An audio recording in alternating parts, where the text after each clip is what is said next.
Hi there! It's a great sign when a video starts off with an editing note before it even gets to get started. So this was originally supposed to be like a 10 to 15 minute long video, just kind of addressing some of the small things that are similar between Tactics Ogre and Triangle and all of that kind of thing.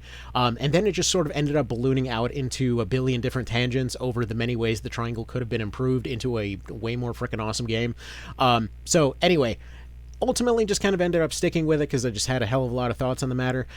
Just know that parts of it are going to be fairly critical of Triangle in particular. This is really coming more from a place of frustration over what could have been, more so than like directly hoping that it doesn't exist or something.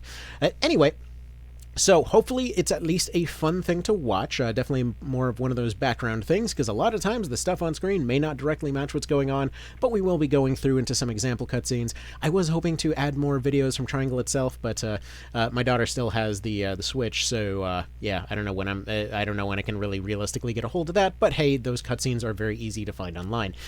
Anyway, so y'all have yourselves a good one. Thank you for starting to watch this thing, and hopefully enjoy and or leave angry comments. I'll see you all the same. Alrighty, hello every folks, and good morning. Alright, so today I wanted to talk about a little bit of a thing that came up in a stream the other day, that I've seen come up in comments kind of pretty regularly for like a year now, which is, you see a lot of folks that were fans of something like Triangle Strategy there, wondering why it gets criticized by the Ogre community for, well, having pretty dicey writing. Now, here's the thing. When it comes to a lot of the criticisms there, just know that it's, like, oftentimes it's perceived as a, like, oh, there can only be one in this category kind of thing, because they do share a lot of similarities and whatnot.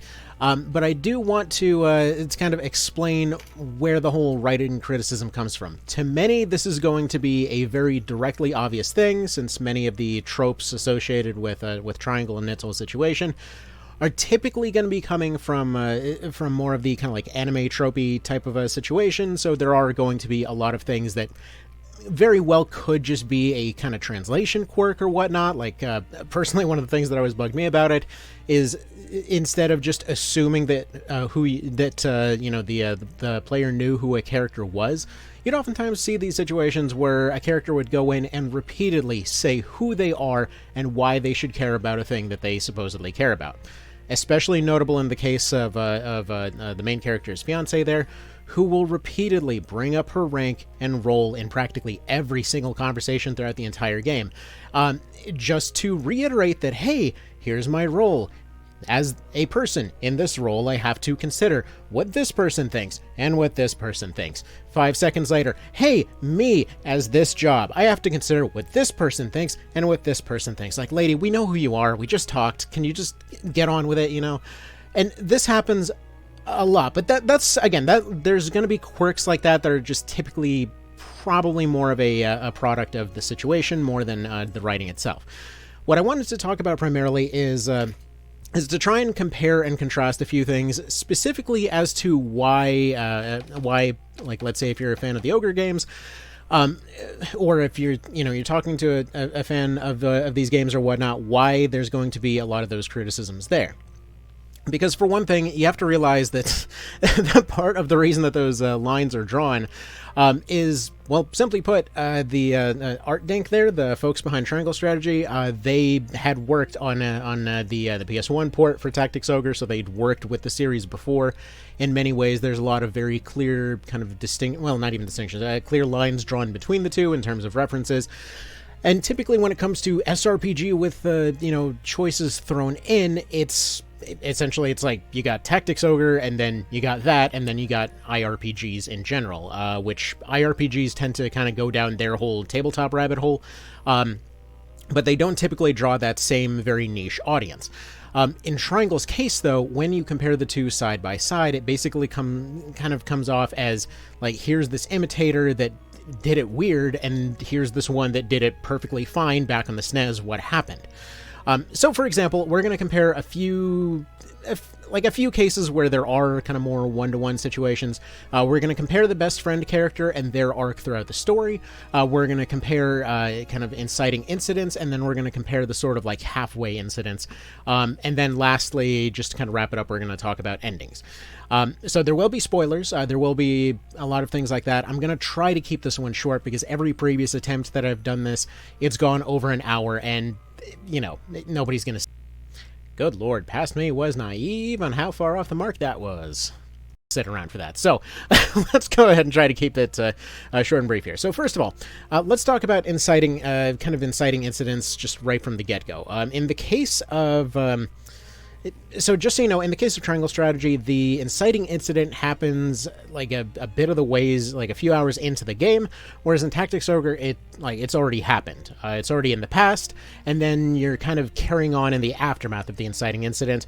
And then the sort of midway through the game incident is very similar to the inciting incident of, the two are very similar in a few different ways, but we'll get to that. So, all right, so inciting incident in Triangle Strategy there comes from the fact that there's essentially two resources that are going to be at play on that in that area.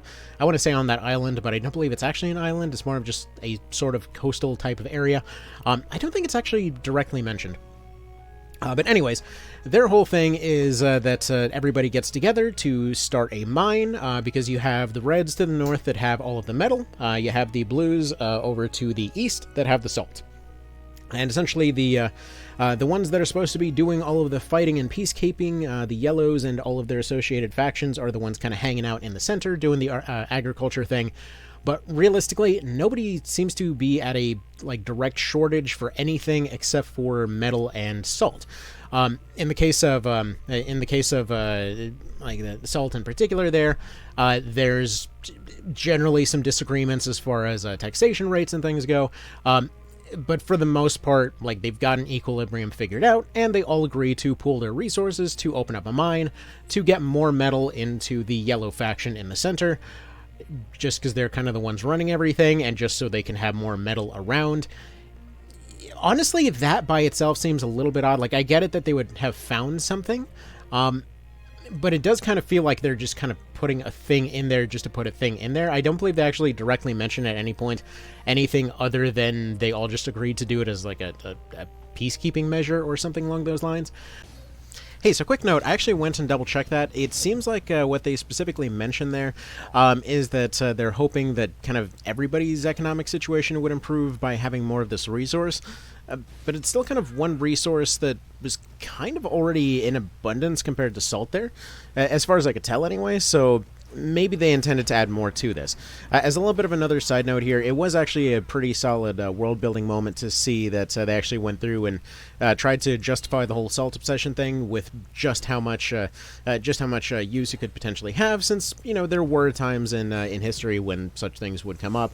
I mean, you have to bear in mind that different resources have had some oddly specific shortages and or obsessions at different times. There was a whole fuel crisis back in Europe back in the day, caused by a lack of trees.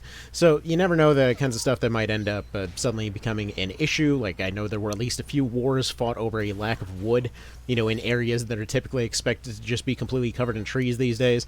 So as far as an overall premise, it's not that it's unworkable, but they seem to...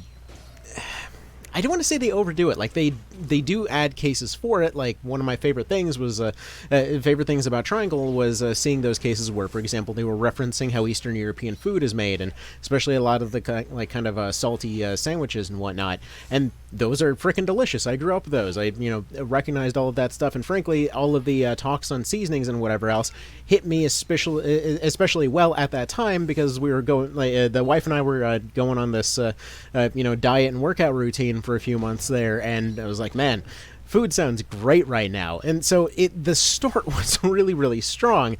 And I mentioned this in the review back then too, Like, it was especially strong in terms of those world-building moments, but then it just, like, it fell off really hard in terms of how much that mattered, and it was especially noticeable because a few of those notes would show up later in case you missed them if you showed up to those areas a second time, and so it was just this really stark difference from, you know, suddenly just a bunch of notes of, like, oh no, stuff is bad this week, oh no, and then it switches back into these actually well-written things, or switching from a few of the cases where, frankly, it wasn't necessarily a lack of writing as much as too much writing.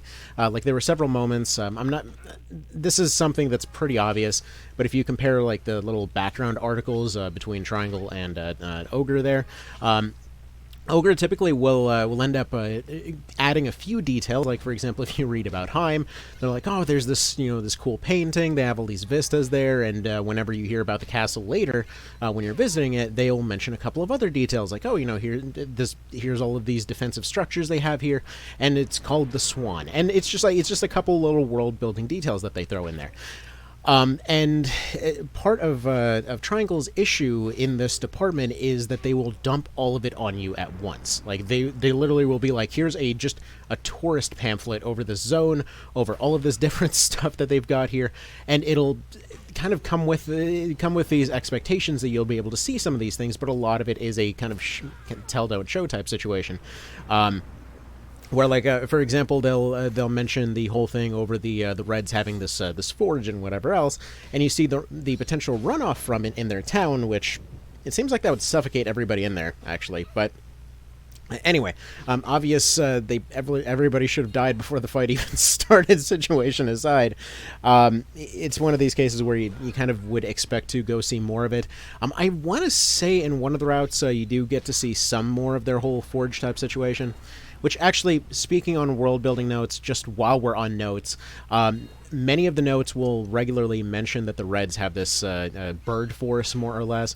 That they're, you know, they have the Black Irons, which are their heavy infantry, and, you know, understandable. They're, you know, fairly standard tanky infantry units. They do that job well. Makes sense. They're the metal faction.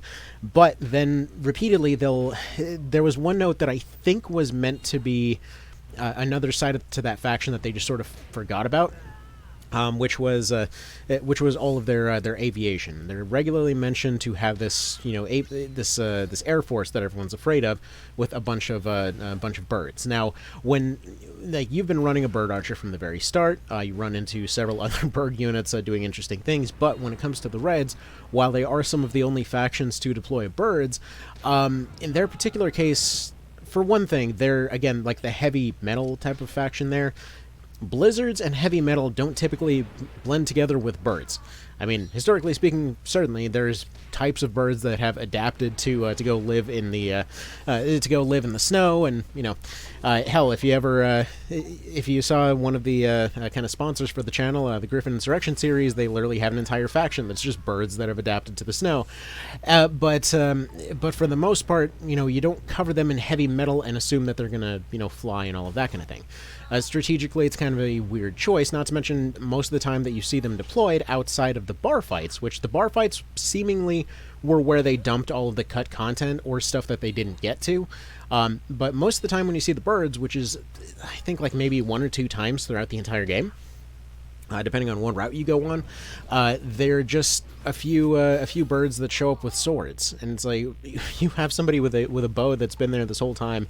You couldn't do something more interesting with it? Like, if they're the industrious, you know, mechanical faction, give them crossbows. That's such a good setup right there. Like, especially just go give them some of those, like, Chinese automatic crossbows while you're going, you know, setting all this stuff up. It would have been so much cooler of a setup, you know. Maybe give them a little bit of a instead of doing their, I forget what move it was that had some AOE to it, but just, like, you know, firing arrows in an AOE because, you know, automatic crossbows or something. It would have been a solid way to kind of reinforce that idea of, hey, look, you know, they're the metal kind of industrial people there. They've got metal to burn. They need a lightweight but still high DPS weapon for these birds, so they've got these automatic crossbows. Like, that would be awesome. But instead they're like, haha, generic soldier on chicken with sword. Didn't see this coming. Like, but they're just regular soldier that moves slightly more. Why was this how we went with it, you know? It just felt kind of incongruous there. Didn't really particularly care for that one. But yeah, that just kind of a weird side note on the notes there. Anyway, moving on. Anyway, so they just happen to find another source of metal there. So the way that it's sort of set up is that they start up this mine. The Reds have one of their survey people go out and kind of look everything over, and he randomly finds salt there too. So they have a mine that has the only 2 resources that anyone gives a shit about. So he's the only one that knows. He tries to do a power play. He gets himself assassinated by his own people, who then decide to invade. Now, a few things to mention about this. For one thing, it's set up as the inciting incident, but invasions don't just sort of happen. These things take, like, months to set up. You have to realize that in terms of having a standing army at any given point, I know this is going to be like a general kind of just game contrivance thing, but, like, in terms of setting up an attack on anywhere, it would take a while. That somebody would have a reason to have a standing army already ready to go.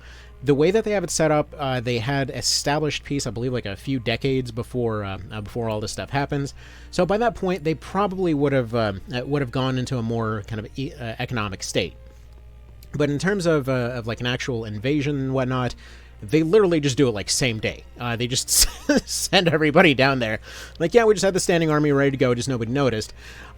Anyway, they take over the surprisingly poorly defended capital. Supposedly the best fighters in the continent just get wiped out immediately. And the way that it's all set up is that this capital is taken. Best friend character of your main character is the last surviving kid of that group. So your people get out of the capital there, and you go back to your own kind of home fortress there. And you're given a choice at that point, where you're given a choice of either holding out against whatever attacks are coming, or going and giving your friend over. And in terms of premise, that's a fine setup. The overall criticism that comes from all of this, from a writing perspective, is the permanence that happens in all of this.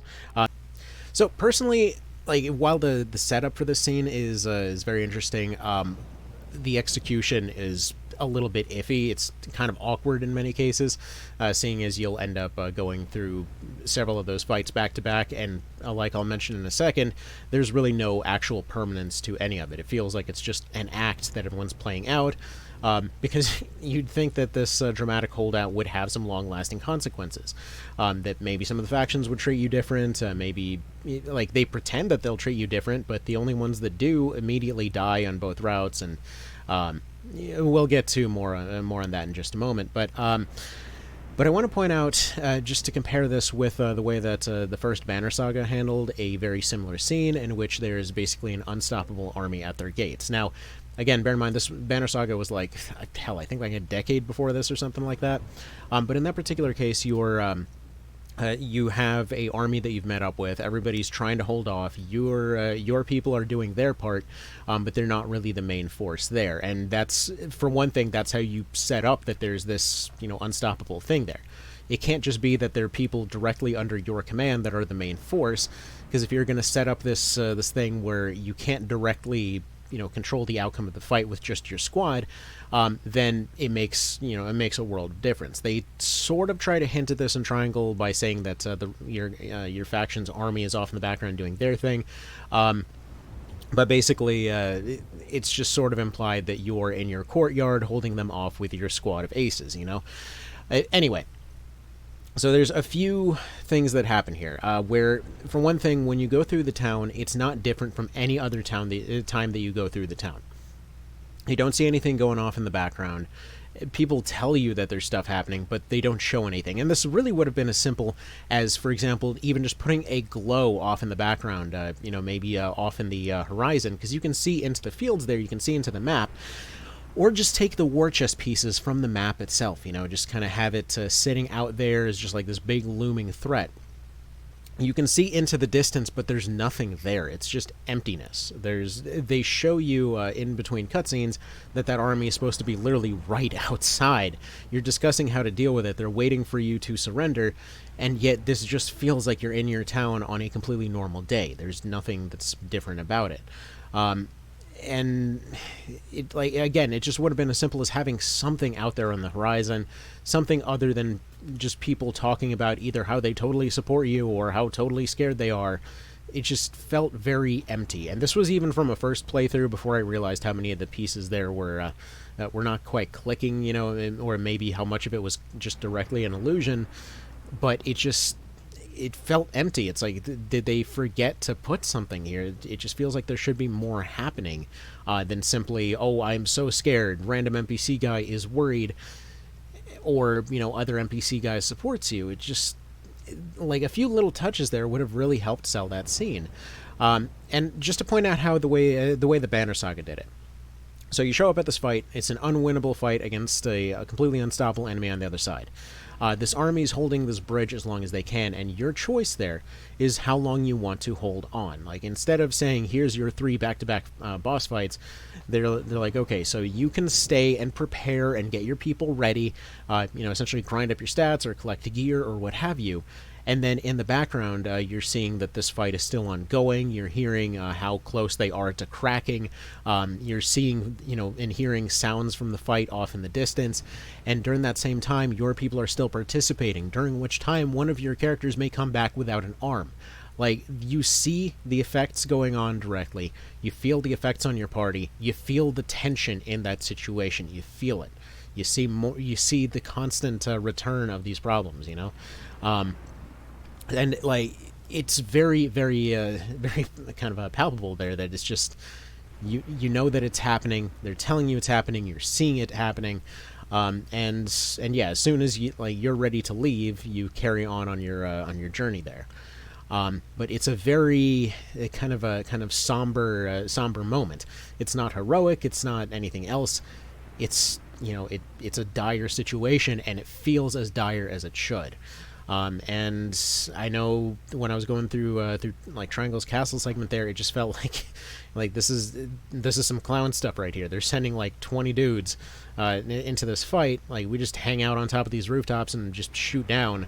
They can do nothing about this, and like, even though you end up hitting the kind of soft level cap in the middle of the fight, they still just won't be able to do anything. You're sitting there just shooting, and this big scary army, which they wanted to give it higher stats than your own people for the purpose of making it seem like they're going to steamroll you, but you also can't, like, run away. If there was an option to run away at that point, you know, that would give it a completely different thing. Or if you were forced into running away, kind of like how they forced you to lose the arena segment even if you won. Like, again, even in the arena segment, you were meant to have had a variation for if you won. But if you had lost that fight, or had lost a certain amount of your people to the point that using the fires on the houses would actually feel necessary instead of just a convenience that throws you on a worse route, again, it just would have had a lot more weight to it. So anyway, let's go ahead and continue on here. Because no matter whether you give up your friend or not, he's fine. No matter whether or not you supposedly lose your army over the course of that standoff, the only thing that ever matters is those, like, 3 villager houses that you have an option to burn down. If you don't do that, nothing else of permanence happens throughout the entire story. In terms of whether or not he was kidnapped, doesn't matter. He's still around for the story. Nobody cares. In terms of the actual army you supposedly lost, doesn't matter. They'll just rematerialize later, and you're given a free loner army down the road. Did you go inside with the salt people, or with the salt smuggler, or against him? Doesn't matter. Either way, you wind up with 10 grand. He winds up dead. You get promoted to the head of that same army, and it's very, very goofy to see those situations where you've been fighting this faction. You've killed countless amounts of their soldiers for several chapters now, and then finally you show up at their headquarters, and, well, they're just fine. They kill off the guy. They're like, you know, whatever. Hey, you're pretty good at fighting. Why don't you go lead our army instead and go take back your capital? It's like, okay, so is this just like extreme philanthropy, or what gives? And they set it up as like, we're going to have some ulterior motive down the road, but they literally just give you a free army and a free just gigantic bomb and all of this other stuff, and then give you the option to stab them in the back again later, which you don't even have a choice. You're going to stab them in the back later. Like, they keep doing this thing where they set up stakes and they don't do anything with them. Well, I hope you like side tangents, because we got yet another one. So, as far as when this was done right, I think while there's a few examples out there, I think probably my favorite one's New Vegas, where you had a case where you've got a multi-faction system. All these factions will interact differently with each other, and will attempt to do a lot of different things depending on the situations. People will lie to each other. Again, a lot of the same stuff I've been praising Ogre for. But let's go ahead and take the example of Caesar in this case. So that's one of the factions that there's a pretty good chance that you've gone and fought before. There's a lot of folks that'll immediately look at these guys that are basically Roman cosplayers that are going around and enslaving and torturing people and being like, yeah, that's fair game for this rifle. And so, they might have potentially been mowing them down by the hundreds by that point, which essentially comes as a little bit of a surprise. When you're invited to go meet with their leader. Now, this could come off as extremely goofy depending on the situation, but they found a way around this, where essentially what they said was, okay, the moment that ends up triggering everything is when you end up encountering a faction that nobody else has been able to find. You're somebody that's basically been on a warpath to go get revenge for the way that you got betrayed in the intro of the game, and so after you end up completing this, and after you end up meeting up with a faction head that nobody really knew how to find, as soon as you walk out, suddenly several factions at once had sent envoys to go meet up with you. It does come off as somewhat gamey at first, but it feels very natural in context. So, for example, you'll go see an NCR representative coming from their military police, who will just basically send you an invitation to just go see what's up with you. You'll get a member from the followers of the apocalypse there who will ask you if you can go and mess with the computer in the place you just exited after you go there a couple times, and then you'll also get a spy from from Caesar's Legion who will go ahead and send well, depending on what you've done up to that point, a different person. So if you, for example, either sided with them or you didn't kill their guy earlier, I know immediately upon seeing an entire town on fire, several people crucified, and a bunch of angry dogs, I was like, yeah, let's go see how many shotgun shells I have left in the bag. But if you had left them alive by this point, that's when Volpes would show up and basically either congratulate you on stuff that you've done before, or just send over an invitation saying like, hey, look, you can finally go meet our leader now. Whereas if you've gone and fought them before, or if, for example, you've killed this guy before, they will send a different spy, because they're implied to have spies all over the dang place, and they'll basically say, like, look, I've been ordered to go give you this token here. Essentially, this gives you one free passage without us murdering the shit out of you to go into our base, to go talk to our leader. You've been promised one safe passage, and that's it. And all crimes against us are forgiven. If you killed the guy, by the way, he'll include, including the death of the mighty Volpes or something like that, because they, talk all weird. But still, they will directly address the actions that you've taken. When you go and visit Caesar in his camp there, he basically messes with you from the very start, because you go in and he's like, oh, so you're the person that's been causing problems for me this whole time. So I see you've gone and blew up our camp over here, killed my head spy over here. That was very loud. Went ahead and, stopped one of our projects over here. You've taken out my my camp over here. You've gone and stopped us over here. You've stopped our radio transmission over here.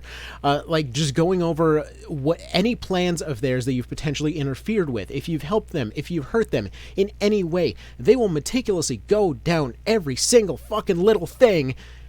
And then if you betrayed them at the end of it, he's like, so you think after all that shit, you're just going to walk in here and I'm going to let you leave alive? That's all right, I'm fucking with you. I got a job for you to do.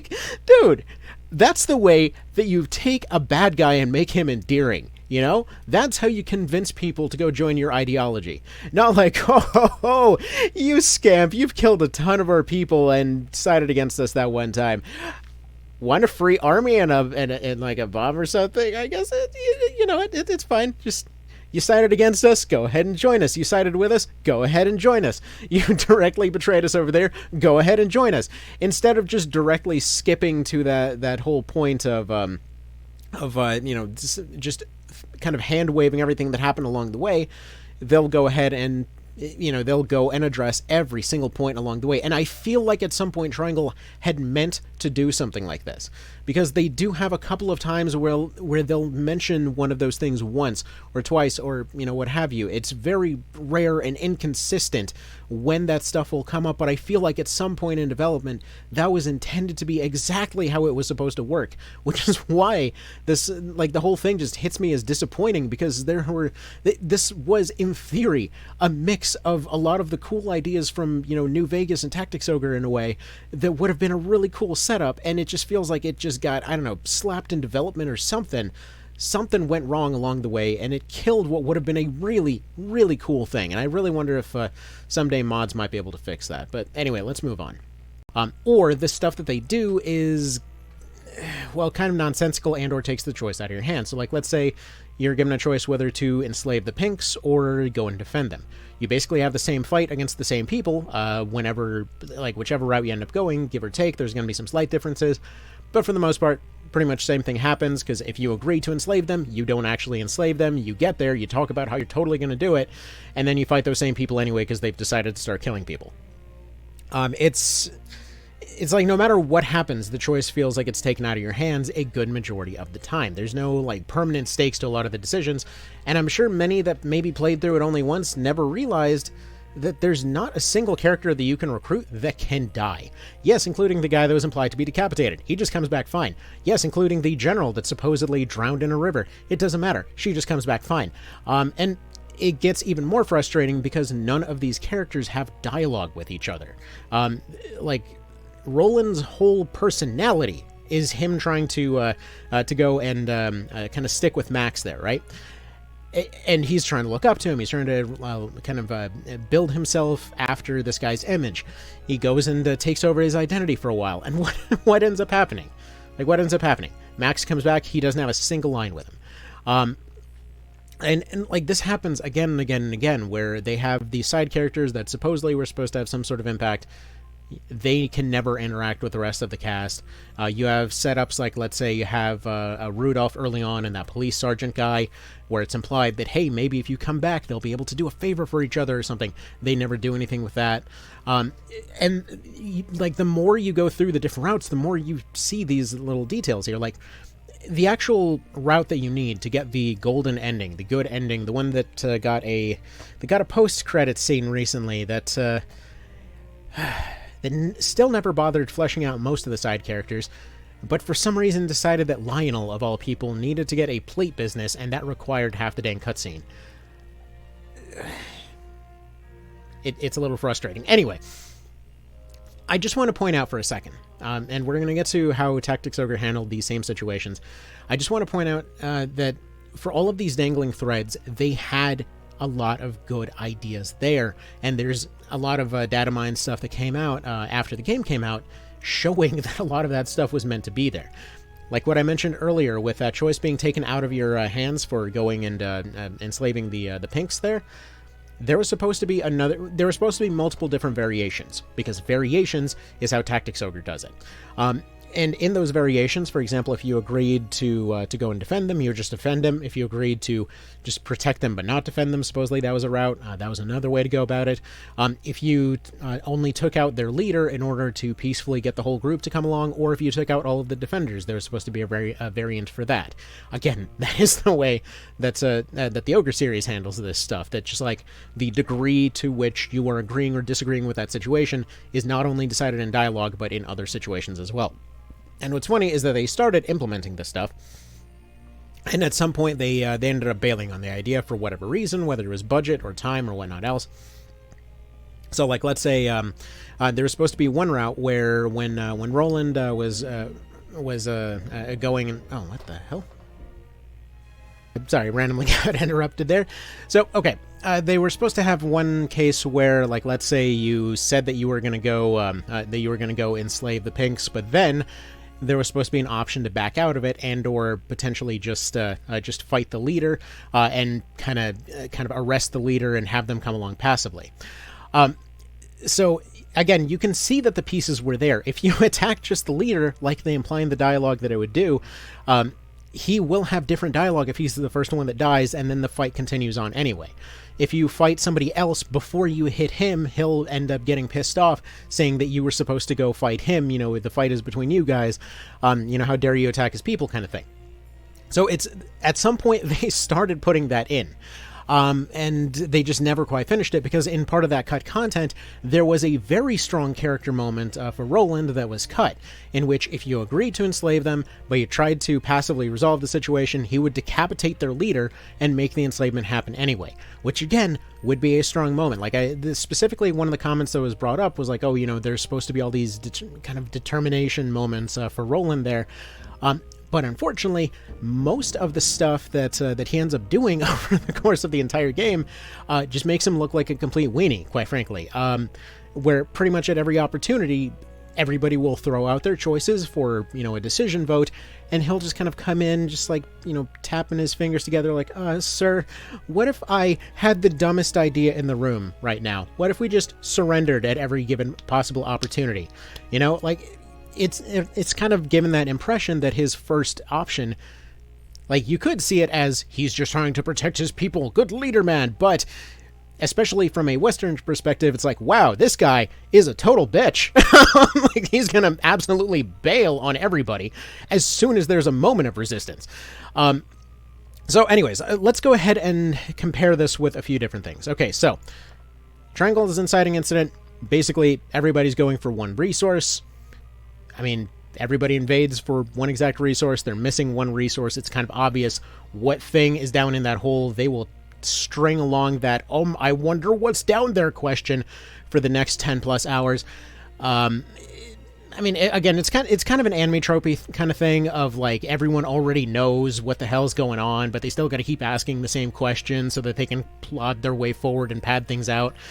Anyway, let's look at how Tactics Ogre handled its kind of inciting incident, as well as its best friend character in this case. So I actually meant to go over the decisions that he puts forward throughout the game there. So to kind of back up the previous point there. So, like, let's say your very first decision, basically it's just an option over whether or not to go to one place or another. There's really not any long-term consequences outside of which character you pick up.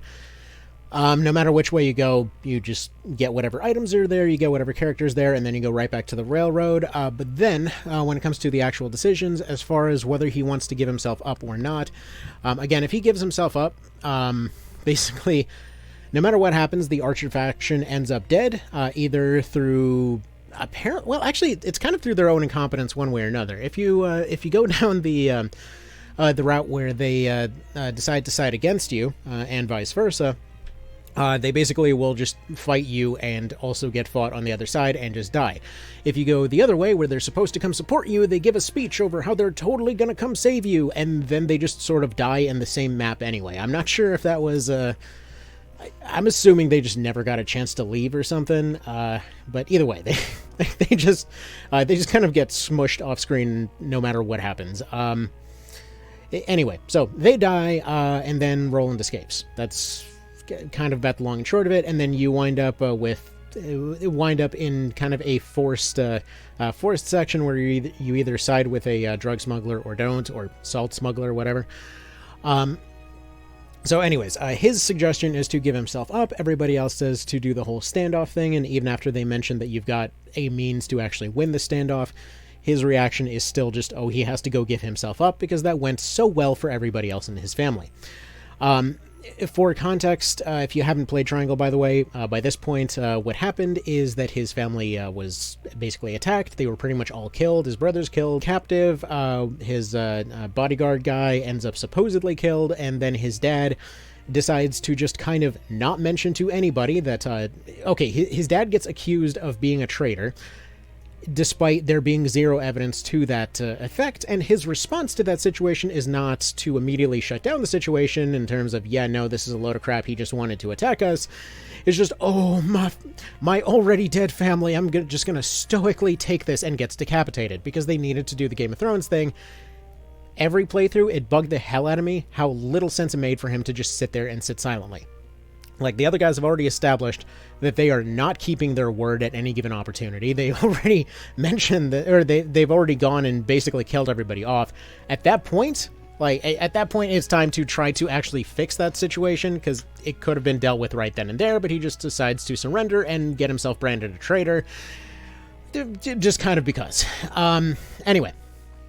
So, Roland's next decision then is whether or not to hide his identity. This one is interesting because it's kind of a moment that ends up screwing over the fiancé character in a way.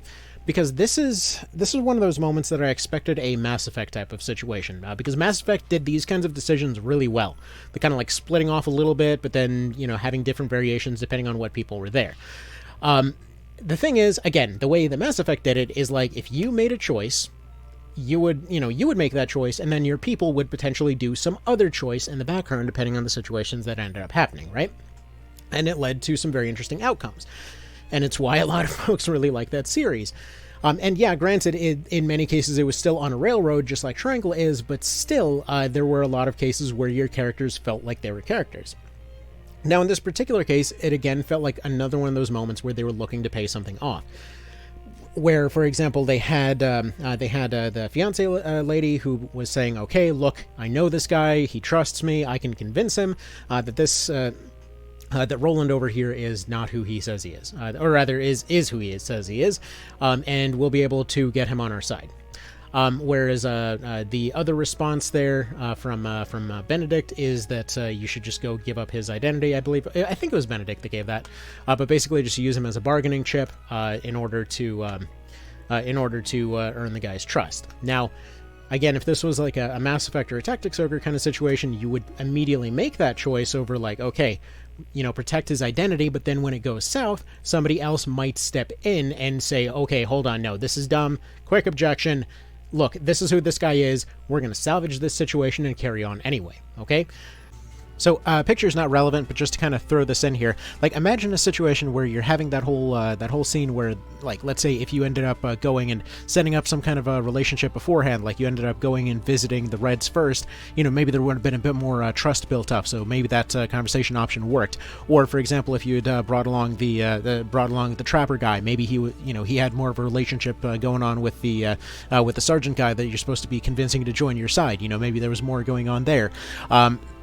Essentially just having your characters go in and step in and have some kind of backup plan if your initial plan goes wrong. It feels like that was the piece that was missing. It feels like that's what they intended to do here and just never got around to it. I'm sure I wasn't the only one that felt this way. Basically having a circumstantial different outcome, but what ends up happening is that they mention, okay, worst case scenario, we can at least mention the secret, we have that in our back pocket. But the conversation goes south pretty much immediately. There is no plan B or follow-up or anything else whatsoever. It just ends right there. They just didn't, they end up not earning the guy's support. They still get 10 grand for winning in the arena. Otherwise, he would give them 10 grand for not going to the arena. Anyway, so anyways, one way or another, like, it doesn't really matter what she says. She can't convince him to do it. Nobody steps in to try to resolve that situation because they need the guy's support. Again, there's just no follow-up. And that happens a lot through a lot of conversations where there's no follow-up to a plan that didn't go as planned. Where somebody would supposedly have something very obvious to say and doesn't say it, seemingly by choice. And this especially comes up constantly when it comes to the Roselle there, whose whole shtick is like when you're going and capturing them and sending them back, they mention over and over how they've done a rebellion before. They are experienced in this. So immediately there should be a dialogue option of like, okay, guys, you've done this before. We're not going to capture you, but we're going to pretend that we will, and we're going to send you back, okay? You go back, you incite another rebellion, you get them back, we'll support you along the way. That's the route that I thought the Pink Route was going to go on. That's the route I was going on in my first playthrough there. Because it's essentially the same as the Balma Musa route here in Tactics Ogre to an extent there, where there's a group that has a chance to rebel, you have rebels that are being sent in to incite a rebellion, but they never, ever bother saying the obvious until you get to the endings, where instead of telling those people, look, we're sending you in specifically to start this rebellion because we want to screw over this faction, instead they're like, oh no, I'm sorry, we gotta capture you, we feel so bad, we're betraying you so much right now, no matter what you do, and like, oh, we're sorry, and then, they send them out, and then finally they get a thought like 3 hours later, they're like, oh gee, we had those revolutionaries who have done a revolution there before, and we sent them into the place where they could start another revolution. What if we did that? And it's like, Jesus, man. You thought of the obvious now, after they're already out of contact and in prison, and your thought is to go in, like, okay, Pink Route Writing, I know I'm going off completely on a tangent here.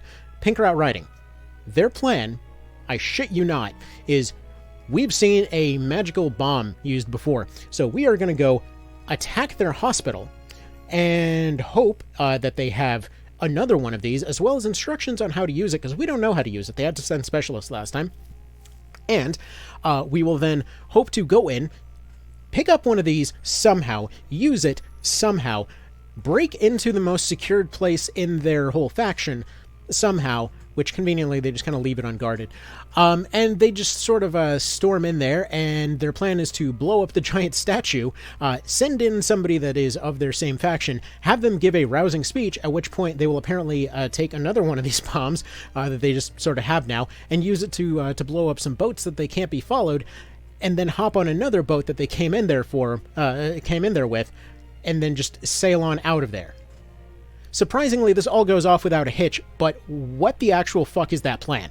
That is the dumbest freaking plan I've ever heard for anything. Like, a lot of the endings have that feel to them, where it's like somebody had a vague sketch of an idea put together, and then just sort of just threw it together in 5 minutes, where it doesn't really tie together. It doesn't make sense for any of this to work whatsoever, but it's not the golden ending, so we don't care kind of a situation, you know?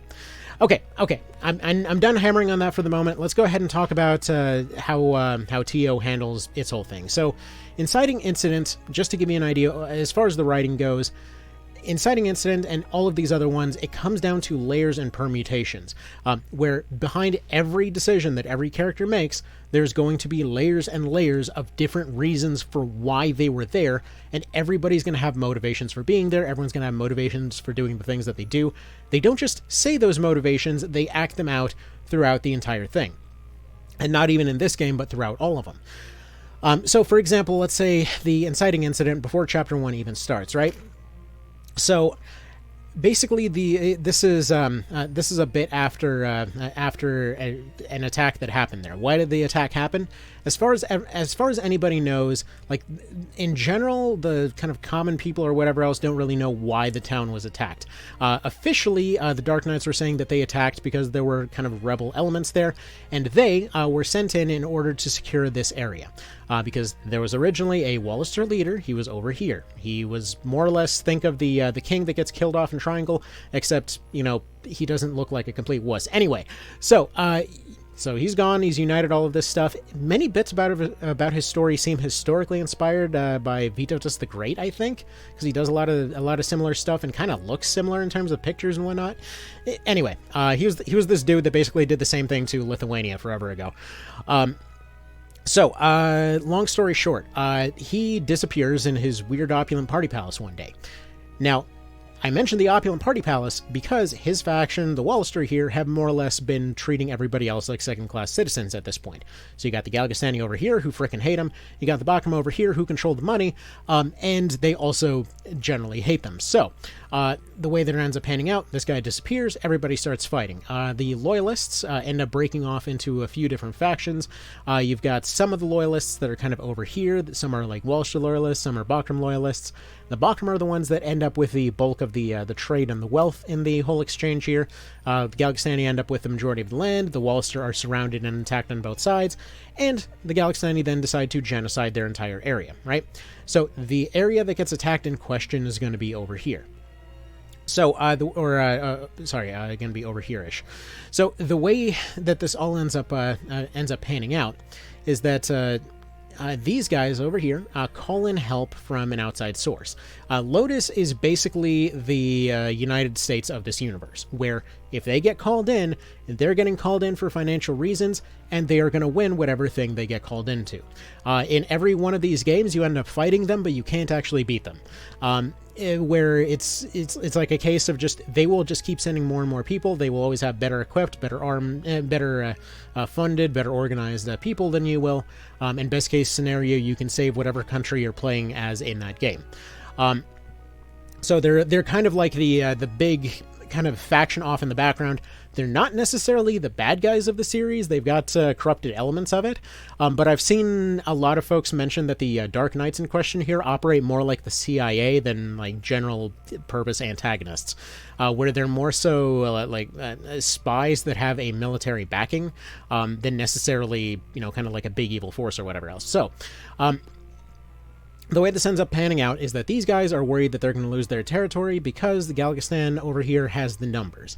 So Dark Knights get called in, they agree to all kinds of trade between them, and they want to give them a very controllable border, because this area is basically a frozen hellscape over here. There's just a giant city that got blown into the sky permanently over here. We don't talk about that, and this area is all pirates. So, in general, people want to stick to the land routes, and so they end up taking this area right here. They take everything back up to right here, and then they stop. Because they told them, okay, look, you said to secure your border, that's what we did. Like right here, you got your border, we're not taking the entire continent for you, we're stopping right here, this is good, this is defensible, let's go ahead and continue on with your part of the negotiation. Again, bear in mind the game hasn't even started yet, and there's this much going on in terms of politics. Because this series is all about the politics and everyone having particular motivations. So, they end up stopping right there, and a stalemate more or less forms. Galgistan is almost able to finish off the Wallister, but not really. But that's where you start. The Wallister are just about to get wiped out. You start off here. Your main characters are war orphans, courtesy of what these guys did a little bit ago, where essentially Goliath got set on fire, and nobody knows why. Now, spoilers on this, but there is a reason why, because they were actually trying to stop all of these wars and take all of this in one big checkmate. What they were trying to do in the intro is what you end up doing on this game's version of the Golden Route, aka the Princess Ending, because they were trying to find someone that was missing and presumed dead that was over in this location. They didn't really have anything to go on information-wise, and the only guy that had any information they ended up capturing, at which point any information he had became worthless because they scattered to the wind. So either way, they were there to capture that guy. Technically speaking, they didn't have to attack. That was actually just courtesy of one of their commanders getting bored. And this is something that you see a few times, where all of the commanders, despite being a unified group, don't act unified. They all will be doing their own things for their own reasons. Like Balzaphon, for example, his second in command, think of him as kind of like Revolver Ocelot from Metal Gear, where he's just always kind of doing his own thing, and sometimes he just goes off on a bit of a war crime bender.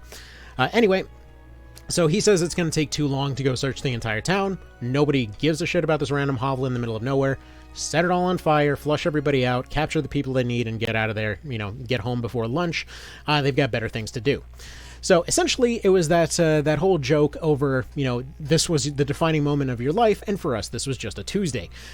So either way, they get back with that guy, they have him captured, tortured, whatever else, but the person that they're trying to find is the kind of the obligatory heir to the throne that always happens in all these situations, just due to the fact that all of these guys are very, very, very, very, very bent on genealogy. So if they can find somebody that is related to this king that disappeared, it's like, hey guys, we can end this whole war and just have one leader that agrees to everything. They're related to the king, so it's all cool now. Can we please have peace and get back to trading now? Because their whole purpose over here is just diplomatic. They want to see the wars end. They want to see money go back to flowing, because this area has a whole bunch of resources that people want to get. But again, this is just like natural resources in general. It's not like they have one big magic MacGuffin resource. Two other things that are worth noting over the course of this whole thing. One of the bits of information that they were hoping to find over here is also the reason that you run into the Zenobians over here later down the road. Because these guys, the Dark Knights here, had gone and stolen a weapon from a previous game. you know, a weapon's just a weapon, but in this particular case, it's essentially a sword that opens up and closes hell portals, more or less. Because in the background lore of this whole universe, there was essentially a gigantic war between heaven and hell. All these different groups ended up running into a bit of a stalemate. Humanity pissed off the elements so dang hard that the gods to those elements don't really bother showing up except for magic stuff.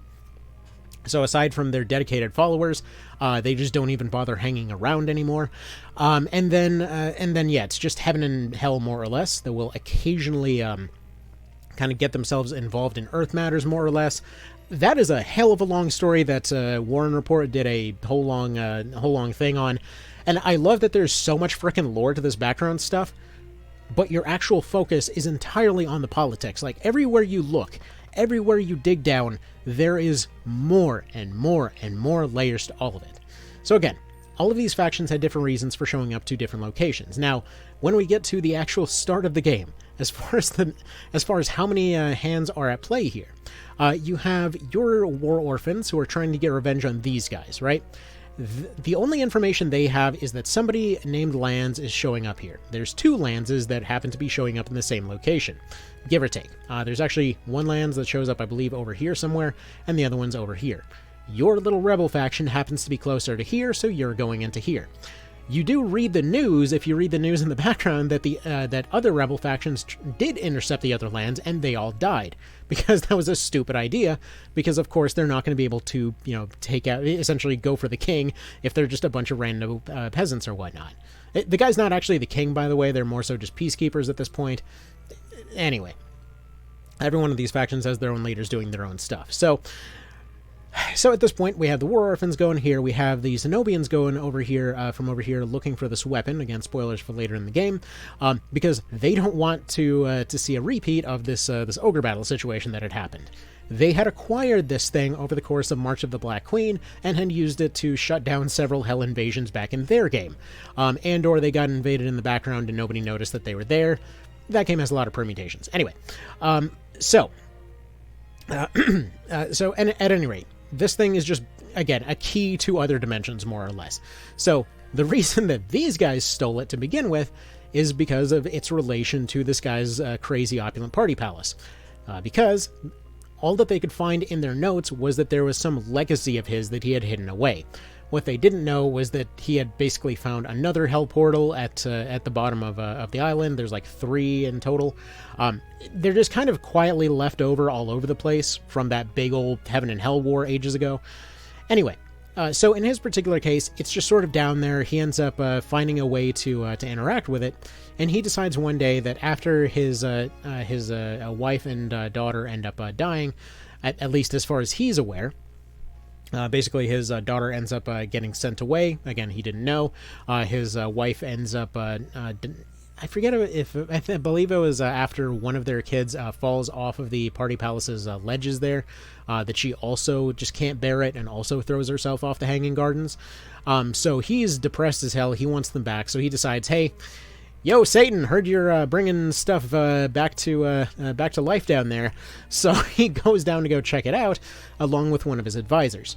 Now, Branton Morn, he's the guy that's leading over here, aka your character's cousin. You don't know this, or uncle. You don't know this as of yet. Everything's, again, related. Every little bit and piece ties into something else. Where... like, he had heard about the king going down and making these deals down there. He was trying to figure out what was going on, and he followed this trusted confidant down there, and/or he maybe was the trusted confidant. It's kind of it could honestly go either way. One way or another, Dorgy gets locked in his hell portal down here, and just gets taken out of the picture. Now, given that Branton immediately starts attacking, it's kind of assumed, or not attacking, but trying to take control, and then these guys, everybody kind of attacks each other at the same time there. It seems to be implied that he was the confidant there and just kind of saw his opportunity and took it. So, you know, kind of locked him away in hell there. Where is this place? All right. 2 more quick notes here, just to bring them up at this point, because I'm not really sure where else to fit them. But when you, as far as the notes over whether Branson or not is the traitor here, there's a lot of kind of implied stuff there. Like right here, he's having a dream about the Hanging Gardens, and this can potentially be perceived a couple of different ways. So, like, he doesn't even recognize who the hell he's talking to. He seems to recognize the location, though. And this is basically, like, him just having a nightmare about the second-to-last map of the Hanging Gardens.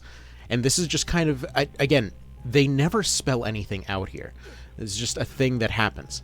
It's just kind of off in the background here.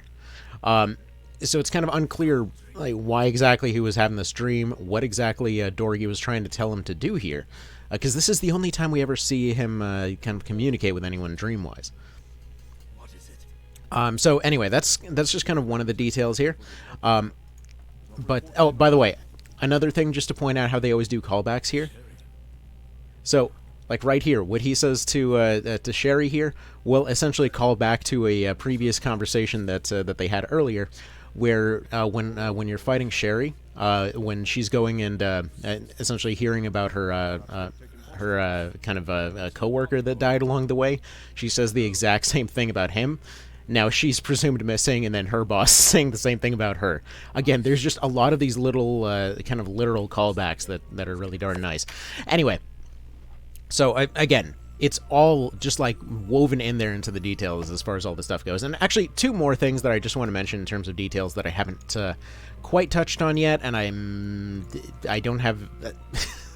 I was going to say there's not necessarily enough time necessarily, but like, well, technically a combination of that, and also I just don't want to go through the video to find that exact second. There was another line here when it came to Yunin. Specifically, what I was saying earlier about him and Hector over here. But when you go and when you recruit him into your team, it's kind of an interesting situation where he actually here. Where the hell was he? I know he was somewhere along here. So we got the Majora Drift, we got the South Curtain Wall, and then we got that, and then. Should be right here. So this is one of those lines I really love. There's a dialogue choice. It's not going to show it here because it's in cutscene mode right now. But this is when they're going and surrendering the castle and everything else. Briam's the dad. Hector's the son that you've already killed in a fight at this point. If Canopus is dead by this point, other stuff ends up playing out in this cutscene. So this was a different timeline. But anyway, so just to point this out, there's a line specifically coming up here where they're specifically asking, are our people here your enemy? And there's two separate lines that sound very similar. That was either A, they're not, just like they are not our enemy, just straightforward, you're telling them what they want to hear. But the B answer is what gets Yunin to join you, which is how could they be? And this is what I mean about, like, the really subtle stuff. Like, if you just say they're not your enemy, I believe that improves some of your reputation with everybody, but then the one specifically that says, how could they be, where it implies a deeper understanding of the whole situation, where it implies that you understand that this was never the real conflict, that the people aren't really fighting willingly at this point anymore, that it's everybody else that's going and causing these problems. That essentially the whole leadership has to change, and someone needs to kind of be there for everyone to rally around in order to fix this whole shit show of a political situation. And while the dad there still doesn't necessarily believe you all the way, it is enough for Yunin to come and join you. But still, like, again, just two very, very close lines, but just that subtle difference in understanding over their situation. But yeah. Slight difference, but I love it. Oops, accidentally minimized it. So one more little detail here that that will kind of make more sense later. I may have not mentioned that part yet. Oh well, whatever. Just imagine that I did. And let's go ahead and move on to the next one here, which is actually going to be the invasion of Rhyme. So this is what ends up setting off Chapter 3 here. So when Rhyme gets invaded, like, whichever way it goes, either you end up kind of rejoining with the resistance, or you end up going and kind of just trying to find some other solution, or you're off taking over in the Duke's place here. One way or another, stuff ends up changing. However, there is a second inciting incident that ends up happening in the story here, which is the invasion of Rhyme. And this is, again, another one of those cases where everything is paid off, everything is just kind of tying together, not necessarily in a perfectly clean, haha, here's the plot I intended to do along the way, but more so everybody is kind of doing what they mean to do here. So, like, in the case of these guys here, what are the Zenobians doing here? Their job was to train the local soldiers for the Wallister, but essentially from the Duke's side, they expected that these guys would probably try to do the whole goody two-shoes thing and kind of not really side with them on the whole genocide thing. So they were sent off to go kind of hold the border town here in order to both make sure that the place is a bit more secure, but also to kind of keep them out of the way of everything else. So, like, they don't really have a choice to necessarily leave. They're just kind of here trying to, hold this one defense line here. As far as Denham being there, he's specifically over here to try and get in contact with him to see if he can get their help for that same reason. Then you have Vice going and doing his thing over here along with Zapan in order to go capture Kashua, like we were talking earlier, because he's trying to get her out of your party so that he can essentially kill off your group, but still save her, because his same old horny reasons. But on top of all of this, why exactly are they attacking? Are they just being the antagonists here? Like right there, he's essentially just calling you into a trap, because earlier Vice had seen the castle used as a trap through bait, so now he's going to use your sister as bait to go attack you in the exact same way. So okay, then you have another call in here if you pick the neutral route here. As far as this fight, these two will fight one way or another. But in the case of the neutral route, essentially, there's been less opposition to the Necromancer faction that's off in the background. So Gildas ends up taking this fight here, but he ends up getting poisoned over the course of the fight and loses. This especially makes more sense in Reborn because he's got higher health. Anyway, so. Essentially, he ends up going and trying... Every part about this fight just makes more sense in Reborn. The shield bashes got improved, the poison got improved, and yeah, you notice throughout the game that as of the PSP version and going into Reborn, Mardum carries a poisonous sword with him. So anyways, he ends up losing that fight one way or another. Funnily enough, also actually the name of his finisher. But anyway, so he ends up losing that fight. But why were they attacking? Why was Barbas there? Because as far as the only knight commanders that are actually participating in the attack, you'll notice it wasn't the entire faction. It was only two of them. So like Oz and Ozma are off doing their own thing right now. Depending on the route, I believe Oz could be dead by this point. Ozma would still be back in Heim. Tartaros doesn't really care about anything other than defense right now. When it comes to Balzaphon and Volak, they're kind of still back in Heim as well, I believe. But the reason that Barbas is specifically attacking is because he wants to essentially rise up the ranks in their organization. And Hamilton over here, the guy in the hood, he's the guy that ended up taking Tardy's eye at one point, where essentially he was the one that was supposed to be protecting that sword from earlier. And essentially, he ended up taking Tardy's eye, but they got away with the sword. Anyway, so during that whole scuffle, he kind of gained a little bit of a rivalry between them. Now, Tardy doesn't particularly care about that. He doesn't seem to be too worried about it in the long run. He does end up torturing him later, but in general, like, he still lets him go down the road. But when it comes to Barbas over here, his whole shtick is that he wants to, again, get promoted. So what he sees is, okay, these guys are permanently stationed in Rhyme. Our whole job is to hold the border, but to do that, we have this army right here. They've been ready to go for a while. Because, again, this is how you set up a sudden invasion here. They had a reason to keep their army on standby. It was entirely reasonable for them to have them there. Their only job is essentially military stuff. They don't need to worry about the politics. They don't need to worry about the economics. Aside from getting kind of trade going into the island again, or from the island again. So, in their particular case, essentially, he's just... Hold on, wait, me forget a detail? Never! One of the things they mentioned in that cutscene right there that he's about to talk about is that actually the Regent was also ordering him to do the attack. He went with it because he wanted to, but in terms of In terms of everything else, the Regent still wants to do what we were talking about earlier in terms of taking the entire island, so if he can start a fight between the Dark Knights and the Wallister at this point, it ends up working out well for him, so he's essentially just trying to go and push his way through the island using these guys. He's just trying to make use of them as much as he can, and this also ends up going and turning around on him later as well.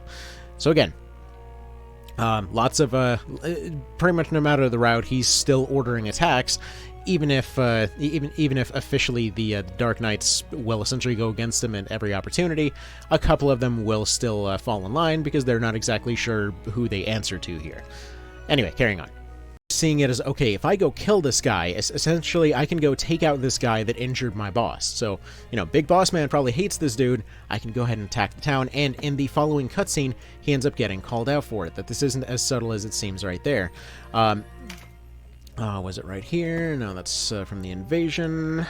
Where did they have this scene?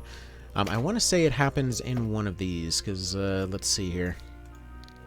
Because specifically the very first scene of Chapter 3, or pretty much Chapter 3 in almost all cases, revolves around... Actually, it is this scene. Essentially involves him getting punished for it. Alright. But yeah, so essentially he ends up getting reprimanded for it. Mardim apparently just weasels his way out of that situation. Like, he's just going like, oh, yeah, no, my friend totally just said to do it. And this happens with Barbas over and over and over. Go on, beg forgiveness. You talk too much, Martin, and I have an ill temper. But yeah. So what's interesting, though, is that this sets up more and more why these two are going to be the last ones of the Lotus Trader faction later on down the road. He's frustrated that he's got all of these other talents in the background, apparently reading, including reading dead languages being among them, and Mardim is just a weasel no matter what.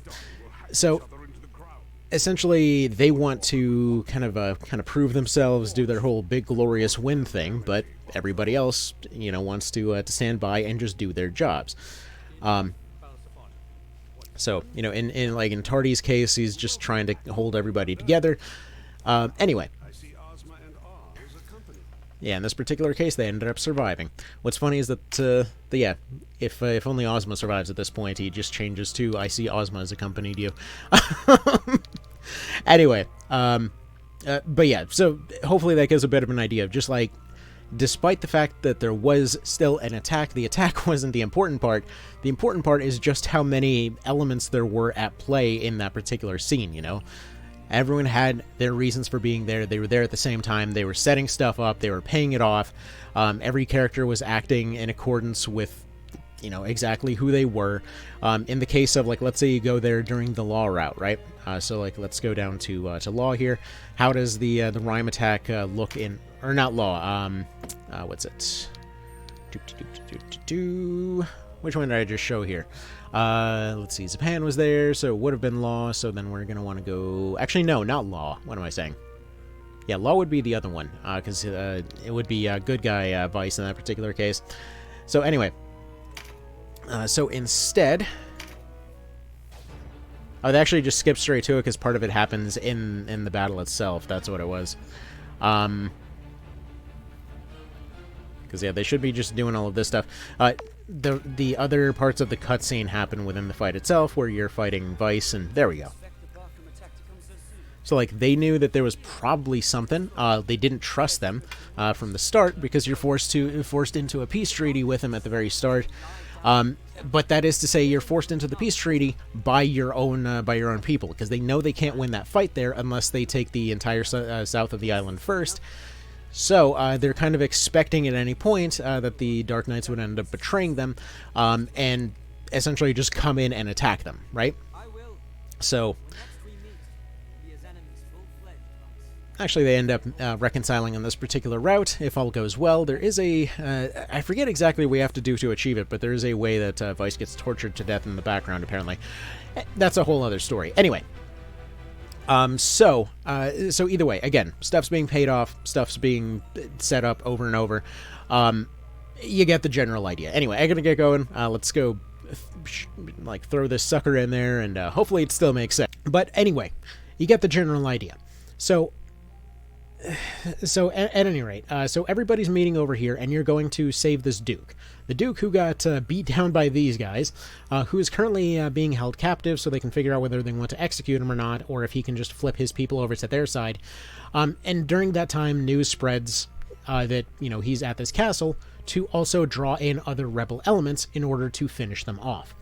At the same time, one of those other attacks comes from Ravenous over in the other direction here, and her soldiers essentially end up attacking the place, end up getting repelled, and go off into the fields to try and kind of survive that fight.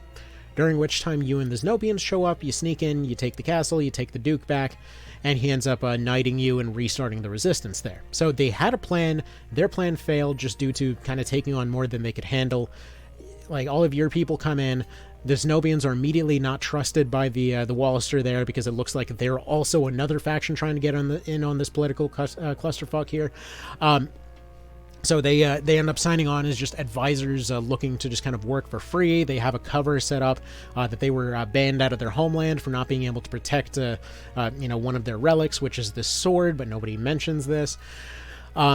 And what's interesting, and this actually will get me back to that the point I was making a little while ago as far as the way that the characters are written to explain themselves. This gets me over to the characters themselves.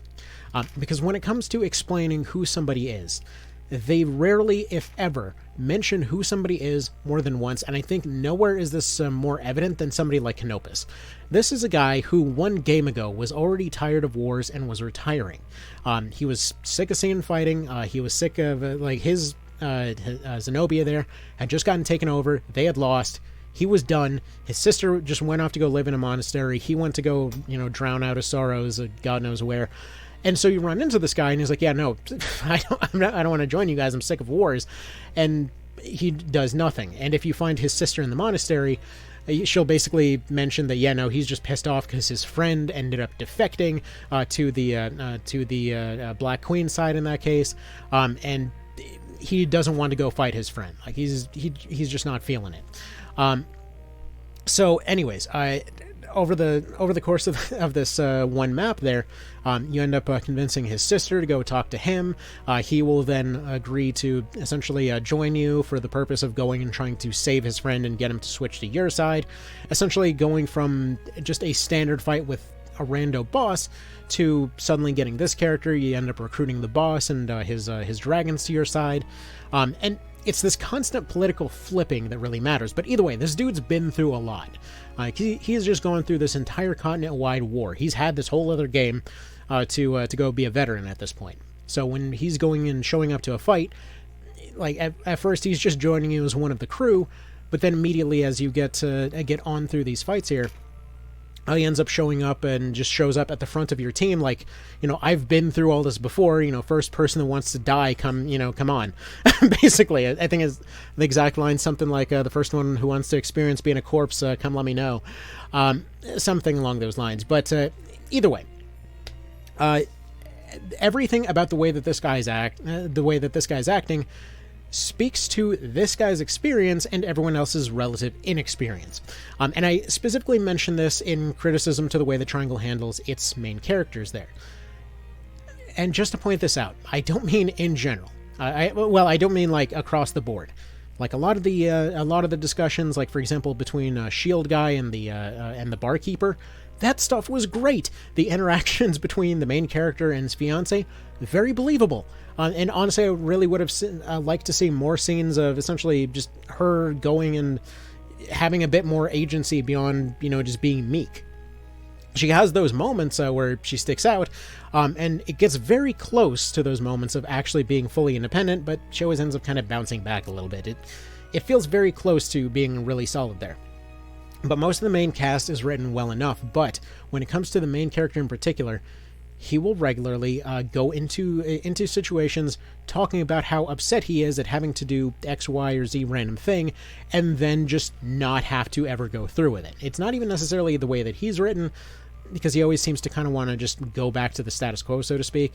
Like, he doesn't seem like he's actually ever going to carry through with any of his threats or anything along those lines. In general, it just kind of comes off feeling weak because they keep threatening things and never doing them. It's kind of like, it reminds me a lot of when I was watching the kids watching some, like, Korean Power Rangers knockoff recently, and it was the same thing where they keep throwing out all these threats, and magically their weapons just never work as soon as they need to fire. It's just, it always ends up stopping at the last minute. Now, let's go ahead and compare that to the dynamic here between, like, what happens with Canopus and Denim as you're going through these later bits of the game here. So, let's say, not through here. Let's say over here. So, like, you get to Balma Musa here. So throughout all of this stuff, your team of resistance fighters here has been set up as just like this big comeback that this resistance needed, right? And so throughout all of it, you're just kind of doing the whole big damn hero thing going through Chapter 1, and then you get to Balma Musa, at which point they have a discussion with the people there. They're supposed to go in, and again, bringing this back to that pink route earlier, their job is to go into Balma Musa here, and tell all of the people that are enslaved there. There's about 5,000 of them. They're basically various soldiers that have been captured, various villagers that just happen to be there. But they're more or less they're serving as second-class citizens. They're not objectively slaves, but like it's pretty freaking close. But the idea is still that they were, soldiers and whatever else at one point. They have the means to fight, and so they send them in there saying, "Okay, look. We need you guys to switch sides. The rebellion is back. We're gonna go do all of this stuff." And so all of the elders and everybody else meet up, and they want no part of it. They're not having it. They're just not ready to. They're not ready to do it. They've got no interest in seeing another war happen, and they directly tell you, like, look, our kids said the same thing that you guys did, and then they never came back. They just all died. So why the hell would we bother trying to go join you now? Why would we go tell our other remaining kids to go join you when nobody else came back alive? Why would we bother? Because they figure if, at this point, you might as well just kind of see the situation through, just whatever. Sucks for us. Maybe it'll be better for the kids down the line. We can just kind of grit our teeth and bear it. For us, there's only so much time left. For them, maybe there's a better future if there's peace. There's no point in restarting this fight and passing it on to another generation, which, again, makes sense. It sucks, but it makes sense. And so, at that point, Leonard comes and tells you, like, dude, we have a backup plan for this. You're going to go dress up as the enemy soldiers. They've been committing all kinds of atrocities to our people for a while now. You're going to go start killing civilians, and you're going to see about flipping them to our side. And that's when you're directly given the choice. Like, are you participating in the genocide, or are you leaving? Or are you going to be killed? That's your choice there. So, the thing is, like, this is one of those moments that gets criticized for Vice in particular. We'll get to him in just a second. But when they tell you that you are going to go do this thing, you're doing this thing. You are carrying it through. And originally, in the very first drafts of the game and all of that, you were directly supposed to go through and start killing civilians in a battle map. You just go through and just kill unarmed civilians over and over. Apparently ESRB, or who knows, maybe Nintendo stepped in at that point. Either way, somebody came along and said, hey, you can't like directly have war crimes as part of gameplay. We're still in the SNES era. What are you doing? So it's basically you fight some of the Galgastani that show up, and then it just sort of happens in a cutscene in the background. And they don't just immediately forget about this. To go back to Triangle, do you remember how they have the castle fight partway through, where you're going and retaking the capital? And you have three outcomes, and this again takes me back to the whole Roland thing, where they have three suggestions that are thrown out there. You have Eggs Benedict, who decides to show up and say, hey guys, I know how we can win this war. We can go destroy 2 cities over there for no reason. Hell yeah, let's do some war crimes. It's a meme at this point. Like, for some reason, everything the guy suggests just involves unnecessary brutality just for, like, say, I don't know, sending a message. the way that it's set up is it's supposed to flood out a nearby area, which is supposed to deny some reinforcements or something, but like the other two solutions are far more convenient to pull off. So anyway, so yeah, his whole idea is just go flood one town in order to flood a second town, and then just kind of hope this ends up working out. And then you have the fiance's plan, who honestly has the best plan of the group, where their whole idea is, okay, let's go blow up a bridge to deny those same reinforcements. Yeah, it'll be a pain to rebuild, but like, we don't have to destroy two towns to do it. It's easier to rebuild a bridge than a city or two. And at the same time, this essentially causes basically an instant win condition for the castle, who now has no way to escape and basically would just be forced to surrender eventually. We just win by siege. And then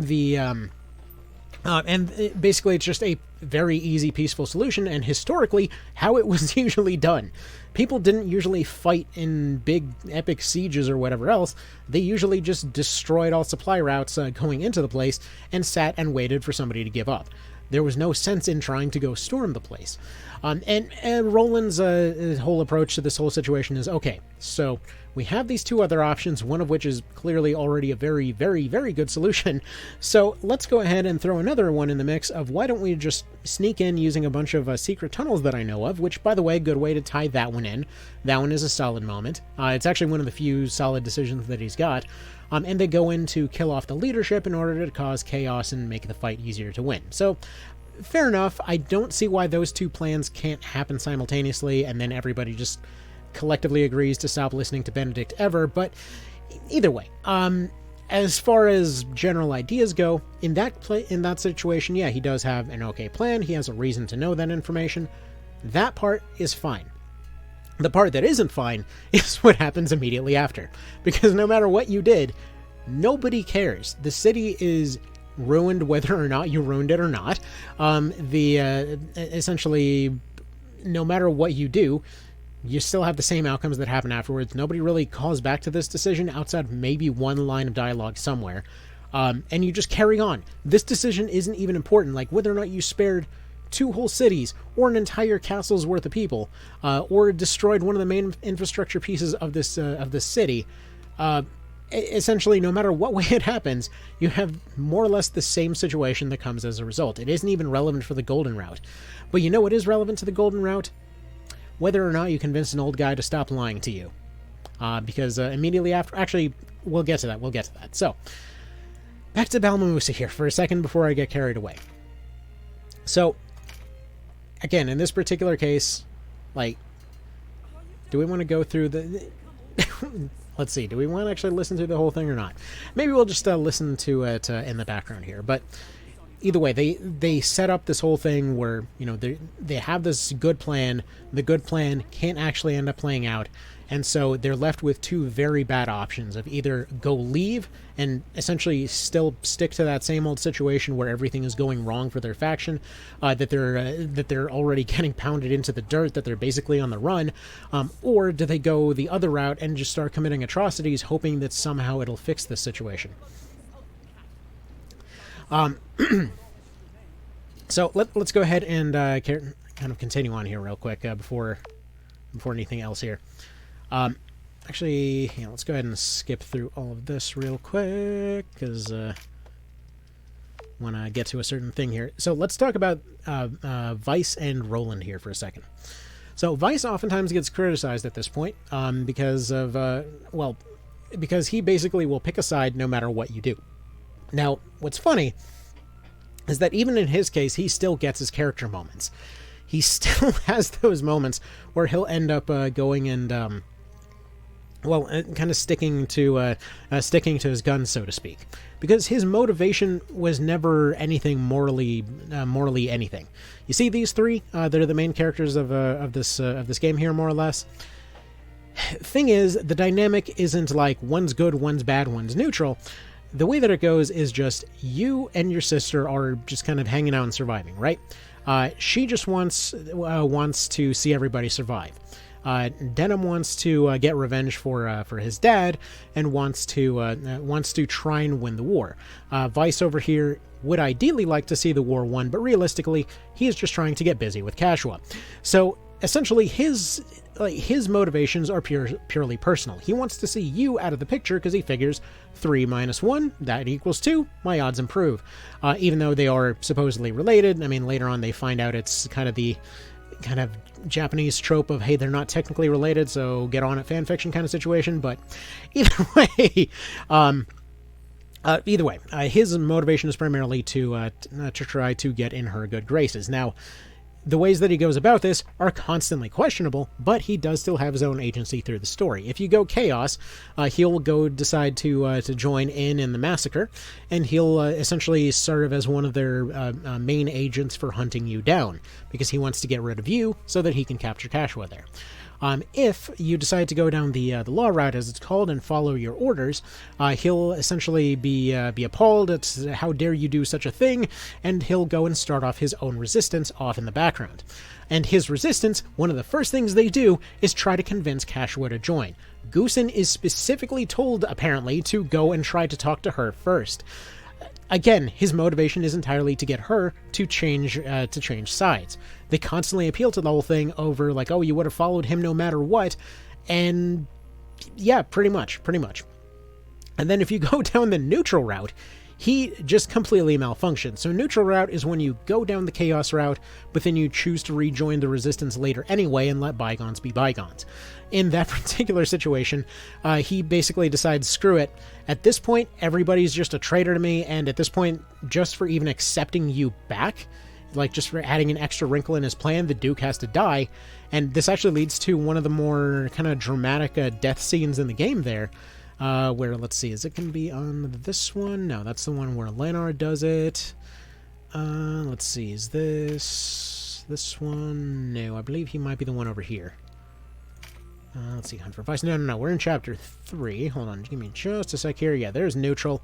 There we go. Like, this is one of those telling moments where he gets so fed up with the fact that every plan of his seems to go south that he actually ends up just deciding to go after the Duke instead. And just as a power grab, just to prove that he has some power in his life. Because everything just goes wrong no matter what way he decides to go about it. He tries to oppose you, and he ends up losing at every turn. Everything just goes wrong in every situation. And so he just takes this completely unrelated opportunity in the neutral route, where in this particular route, many will criticize it for seeming like it came out of nowhere, but this is the one route where everything ends up going according to everybody's ideal plan.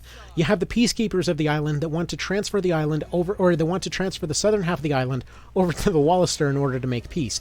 You have the Wallister who want to take over and kill lands there in order to hopefully try to get a chance at taking over the northern part of the island, because they don't know about that peace deal yet. You have Vice who wants to get revenge for what he sees as betrayal, and again, that's the line. Who holds the power now? Through all of this chaos, everybody thought that they had everybody else dead to rights, and he just comes in out of nowhere, wounded as all hell, missing an eye, just him and his knife, like, yeah, you know what? Screw it. At least I get something out of this situation. But everybody is still acting in accordance with their intended goals here. I mean, again, everybody gets exactly what they were trying to achieve, and it just results in this complete clusterfuck of everything going wrong, and I love that from a writing perspective. Anyway, but that's what I mean to say. Every part of it always has layers. Every character motivation has layers upon layers of why they got there, how they got there. They always listen to their story, and going back to that whole thing with Canopus there, right? So this is his reaction to being hunted, to being desperate, to being stuck in this terrible situation, right? To being left completely powerless. Denham's whole situation upon the start of chapter 2 is a very stark difference, right? So let's go ahead and take a look at that scene real quick. So we go back to over here, and let's go ahead and see how chapter 2 ends up starting. Because I mentioned earlier how Canopus is always there. Like, I don't have the alternate version of the scene right now with Canopus dead, but just at this point, like, if you ended up leaving and not participating in the massacre there, you try to save some people, but there's realistically nothing you can do. And if it's just the siblings, they will just simply just sit here being depressed, all of this other stuff. They've never experienced it before. They don't know how to do it. The tone of this scene is very different. If Canopus died up to this point, whether he died in a battle, whether he died in the first encounter, just kind of any character can die, and any scenes going and containing them later will result in just a completely different scene. And see, again, in this particular situation, he ends up taking on a role more of a dad character. That he comes in like, hey, new high score on your bounty! Isn't this awesome, kids? I suppose we should probably go try to win the war, though, because you know what? Only the victors get to write the truth, so we should probably be the victors then. We can hopefully turn this whole situation around. You know, buck up, kiddos, because you guys got a war to win. Yeah, like right here. There's no justice, there's no anything, there's no trying to claim some moral high ground. It's just whoever wins, wins. That's the nature of politics. That's the nature of man in general. That's how war works. That's how politics works. That's how all of this stuff goes. If you're going to have a war story, it needs to have stakes. It needs to have wins and losses. It can't just, like, wuss out at every opportunity. Like, that was my problem with Triangle. Every time they say that they're going to do something, everything's just fine, guys, ends up being the result by the end of it. You thought you lost a named character? No, you didn't. You thought, any important character, or any character that isn't Sneering or the King, ended up dying? No, they didn't. Were you worried that? One long phone call later, let's go ahead and talk about this a little bit more. So what I was saying in terms of every character's motivations coming through in their actions rather than them constantly repeating themselves. Like with Vice, that tends to be a little bit on the confusing side. But when it comes to somebody like Leonard here, in every scene that he's in, you get the whole idea that he is here to represent the Wallster there and make them win whatever the cost. So whether it's convincing you to go join his side temporarily, whether it's going and telling you to go replace the Duke, whether it's to essentially go and let the Duke get back on the throne there, whether it's to go and just kill you directly, or to protect you while both of you are going to go attack the Bakram in the north there. At every step of the way, he's always consistent in terms of his motivations there. That you get that sense. He doesn't have to repeat who he is more than once, because you get through their actions and the way that they speak to people, the way that they're diplomatically approaching people, the way that they'll turn on a dime on people, you know exactly who they are without any reminder being needed. And like, for example, in this scene, again, all of it ends up coming to a head. What I was mentioning about Canopus there and being kind of more worldly than everybody else. Like in the case of the law route, Vice immediately, again, wants to side against you, so he's just out of there so he can get you out of the picture. Ravnus, in that case, will end up siding against you because, again, similar reasons, but she's essentially both Wallster and Galgastani in this case. And even though personally I'm not a huge fan of the character, in their particular case, they're torn between being hated by both sides at that point purely by circumstance. And when Denham's kind of naive reaction to the whole thing is like, oh, I can't believe you were secretly a traitor the whole time, Canopus's response to that case is basically, stop being a racist asshole. What are you talking about? This is still just a person. Like, where they're from doesn't really matter. And again, everyone's whole thing, like, he doesn't have to say, well, as somebody who's seen the world every now and then, he just comes in like, dude, stop being an asshole. What are you talking about? This is just a person. And you get that from their confidence in every situation, from the way they're addressing people as directly just people and not their factions. Like, you get this constant sense that everybody is their background, that they're already living through their background. They're in their character. They don't need to tell you what their character is from start to finish. They are their character because they are their character. They don't need to explain it to you. And for example, what I was mentioning earlier in terms of, again, even with Vice's whole situation here, even during the one situation that you can end up rejoining with the guy, he's still super sketchy about you and doesn't trust you.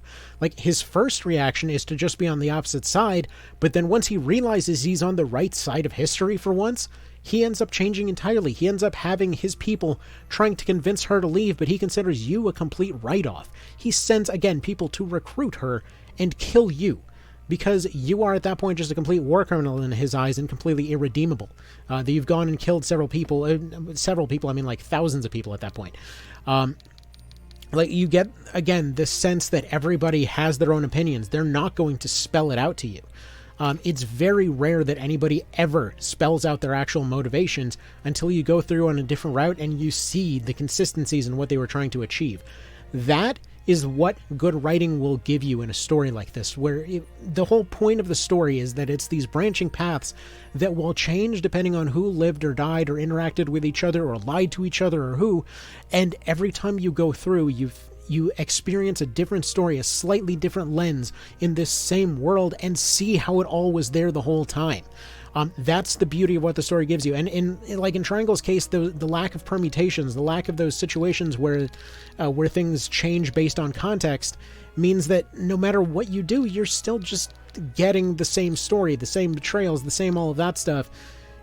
And that's just it. Like, that's all you're experiencing in that situation, you know? I mean, again, my favorite version or my favorite example for this is the boat scene. Where essentially the Liberation Front here... Hi there, Editing Potato here. So, there's a few things that were wrong over the course of the video. I mean, nothing terribly egregious. However, I love how I ended up bringing up the whole boat scene and then just going off on a wild tangent for the next, like, half hour without actually explaining why the boat scene was useful. So, in terms of the boat scene, so... obviously, the boat is always going to be there as a fixture. How you end up getting a hold of the boat is different in every situation. So, for example, if you were going down the law route here, and you were returning to Almorica, then, well, you would just take over the port and find the boat there. However, if you were over on Chaos and you run into the Liberation Front people there, there's a lot of different versions of this boat scene that I was talking about, because the number of people that have survived and everything else determines everything about it. If none of the Liberation Front members have survived and/or you killed them yourself, it'll simply be Denim staring out into the ocean and admitting to his sister that, yeah, you know what, that, like, we did nothing while they died, because there's no way that you achieved that particular scene without backstabbing them yourself. So it's this weird case of recognition over, like, you definitely were responsible for that. However, depending on the number of people that make it, the scene is very different. So, for example, if only Folkert survives, you just move on to not Aceton, but to Goliath there. You basically just move on to the next area because he doesn't have any additional information. He was out looking for supplies. Bayan was the one that was left behind with Sistina to figure out where they were. So if he survives by any means, then he'll give you the means to go over to this other map, at which point you'll be able to go take an extra fight with the pirates. So if you normally, when you fight Bayan here, you just have the option to go get a hold of either Bayan or Folkert, depending on who survives it. Folkert's usually pretty good at making it through this thing. Bayan less so, but he has his moments. Either way, still way easier than it was in the SNES version, but provided Bayan survives, then you're given another option over here over whether or not you want to listen to his story here, because when they were being rescued, Folkert's whole deal here was that he trades the boat in order to basically give you guys a passage over to a safe area because you're blocked off by land, and in return you can help them out with your soldiers. So you get the option, or you get the information that Sistina over here was captured. So if you essentially, once you get to the boat, they're like, okay, look. So Bayan had a bit more information. He saw her get captured by some other pirates over here, by the wife of the guy that captured us. Like, she just went and, took her over here, along with some other prisoners. Like, do you, would you mind maybe helping out with this? And so anyways, if you choose to help in this situation, you get an extra fight out of it, as well as an extra unit out of it, or you can just kind of carry on at this point. And again, just like the same thing where basically the actual fights along the way have determined which people will be there for the purpose of interacting with the scene, and the scene plays out very differently, whether it's a big old celebration with everybody making it on board the boat, being like, oh, we made it through this whole thing, or, just the two siblings, like, yeah, we really fucked everyone over, but I guess it's time to keep on just chugging along. Because this was a scene that I even showed in my review when the game was first coming out, over just the massive tone difference. I know it sounds like it's just plug and play different pieces, they're gonna have a few different lines of dialogue, but the overall tone, the mood and the tone and everything else, is done so damn well in TO. So there's gonna be a lot of those cases where just a few little changes along the way can completely change the feel of what's going on, and they don't always change the music. That one depends. If you get the bad ending, you immediately know by the music, but in terms of well, that is to say, the getting shot in the face ending. Honestly, it could be a good ending for everybody else, but it depends on how much of a monster you've been along the way. But either way, it's these variations that really make this story, kind of keep it fresh for every new playthrough. Anyway, let's carry on with whatever the crazy rant was that I was going on about here. Owns a boat. They had taken a boat from their fortress, right? So let's say they're essentially based out of a fortress off to the side of the island. Again, just to give you an idea of how everything always ties together. So they live over here, so they need to get around by boat. They end up traveling over this way, and they're over here trying to get some supplies, right? So you end up running into... So they end up kind of getting stuck right here. They end up getting attacked by the pirates getting stuck in this fortress, while one of their people was looking for supplies over here in Crisaro. And this is again calling back to a previous time where you find one of them just looking for supplies in Rhyme here, because their faction are some of those loyalists to this king that disappeared. They're technically part of this faction, but also kind of like a fringe version of it that always ends up getting the kind of wrong end of the stick as far as politics go. So the first time you run into them, you again get that same feeling over the politics of that situation where, here, if I can find it real quick here, where everyone in the room has a different opinion of who they are. So you go and you save them, right? And so let's just go over this real quick. So she ends up getting saved in this particular case. She might end up dying over this fight too. So she's just there looking for supplies for their group, right? So essentially they're the Bakram Liberation Front. Essentially, yeah. So she's just looking for supplies, right? Let's skip through this a little bit. So Vice here, with his usual hot-headedness, basically shows up oh yeah, no, they're just terrorists. And she's here just basically saying, yeah, they're the same thing as us except from over there. And his reaction is completely different over here of oh no, they're essentially, this is just who they are, but we don't want to be associated with them. He will tell her to leave no matter what you do, because he is still in command of this situation, and he'll tell her to leave. But essentially, he doesn't want to be dealing with their reputation. He doesn't have any issue with this person in particular. And again, everyone's being lied to and about in all of these different bits and pieces here. But this is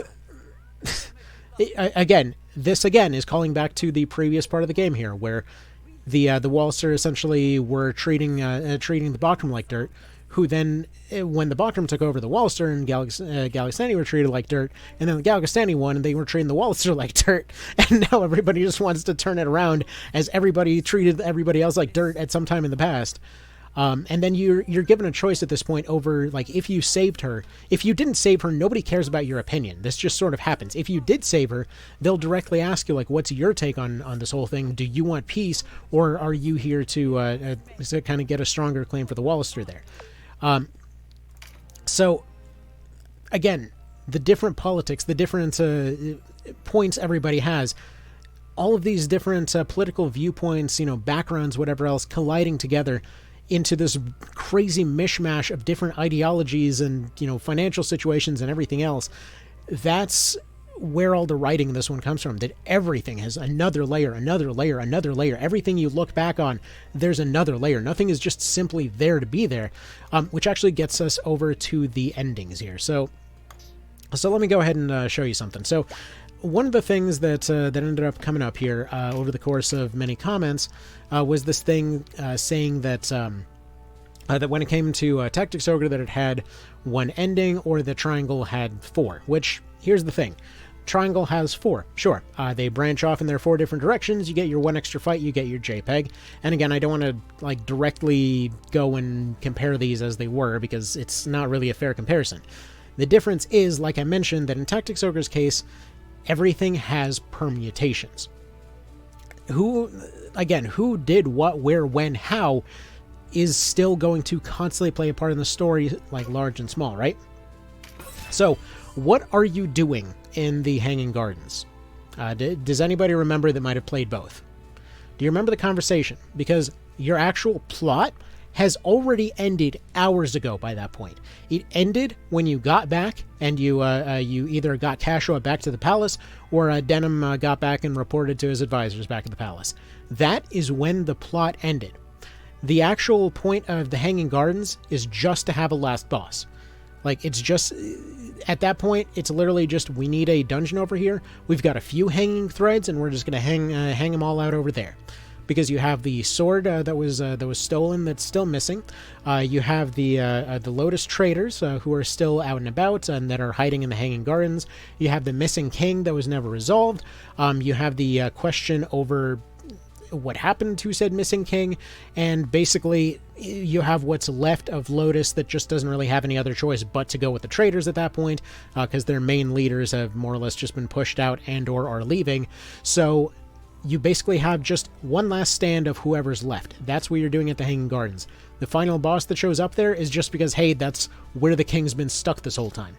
But that's not the important part. That's just there as a final big set piece fight for you to fight through. So, let's go look at how they handle the endings. Again, remember in Triangle's case, it's essentially 3 choose-your-own-color endings, which you almost always can pick most of them. Again, it depends. Sometimes you'll be leaning way more on one than the other, but you'll usually have a direct choice of maybe like 2 or 3. Then the golden route makes absolutely no sense. But, actually, quick little interruption here, because this is going to show the princess ending here. But, golden route in Triangle. Just so we're clear on what actually matters for that one.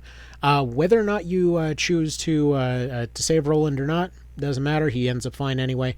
Whether or not you use the fire during that fight, though, to burn down those 3 houses, that matters, because you need it for later, as a bargaining chip. Whether or not you chose to spare all of the citizens of the capital, whether or not you chose to genocide all of them, or whether you decided to blow up some of their architecture or whatever else, none of that matters. However, whether or not you sided with the salt smuggler does. If you decided to side with him and then also won the did share a secret with the sergeant guy in the red camp there, then that will end up mattering later. If you did any of the other choices, you're just locked out of Golden Route entirely. Then you had the 3-way split over whether you want to go investigate the conspiracy, whether you want to go find out about your dad, or whether you want to go figure out what the Rosies are up to.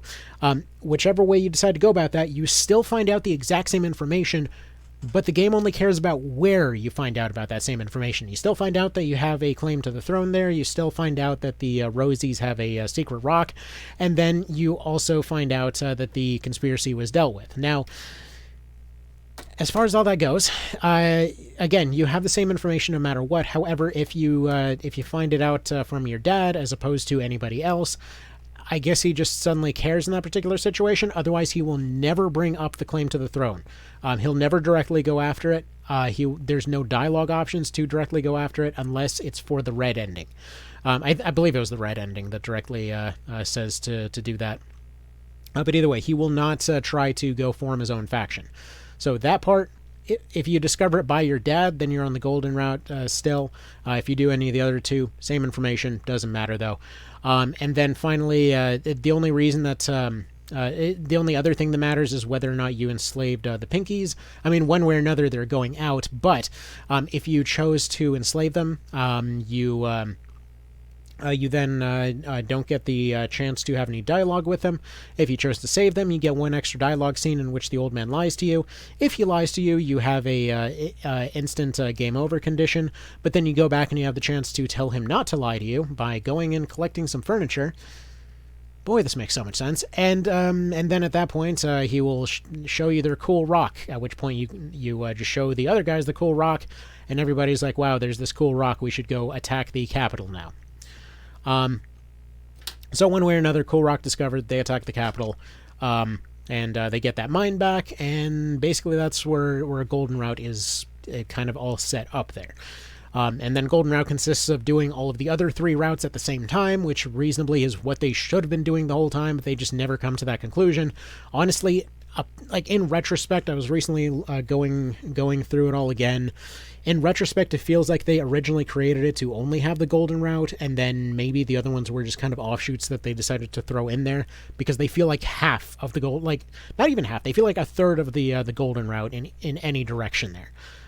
Where with the Rosies, you're still going through and taking the bomb, but it has more of a reason to be happening because you are directly attacking the place, and essentially trying to do this as part of a larger attack. So you just kind of wind up there. In the case of going and attacking the Reds, like there's a reason to do so, and it is super contrived. That it's like, oh, hey, I'm going to promote you, but then I'm also going to throw you in jail. Oh, no, I died. This person that's in jail that I just put in jail. It would be a shame if they took over now, and then they just take over the Reds. It's super... It's so contrived. Anyway, so... and then with the Blues, you basically just go and convince some of the Blues to join you, and then everybody goes and fights the robot overlord, and, then you have an actual ending. And that feels like the route that it was supposed to go down the whole time. Honestly, the other 3, in retrospect, just kind of feel tacked on. Anyway, so let's go back to what we're seeing here. So what are we seeing in this scene alone, right? So what we're seeing, and we see this in a lot of scenes, in the background, there's always going to be like a mix of generics and other characters. These generics sometimes have dialogue, or named characters sometimes have dialogues in these scenes. Like right here, these would be the 4 sisters. I'm not entirely sure why Olivia is not currently here. Or actually, no, she's off in the background. So the reason she's not here, all 4 of the sisters survived on this particular timeline. But she's off in the background because she wants to go bang denim on a boat. So anyway, they're going through all of their kind of background here. Where they're trying to kind of explain where they all came from. She's explaining her whole thing here.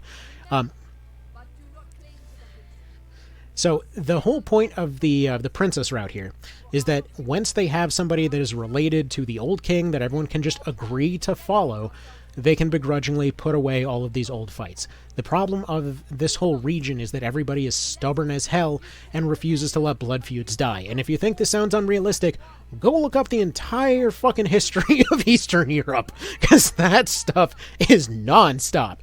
To this day, actually. You're seeing it still playing out on the other end of the world, because, the Reds decided to go attack their neighbors under really stupid pretenses. Anyway, thankfully, they're getting their asses completely handed to them for over a year now, but hopefully that will eventually, hopefully that situation eventually resolves itself. It's a needlessly long thing.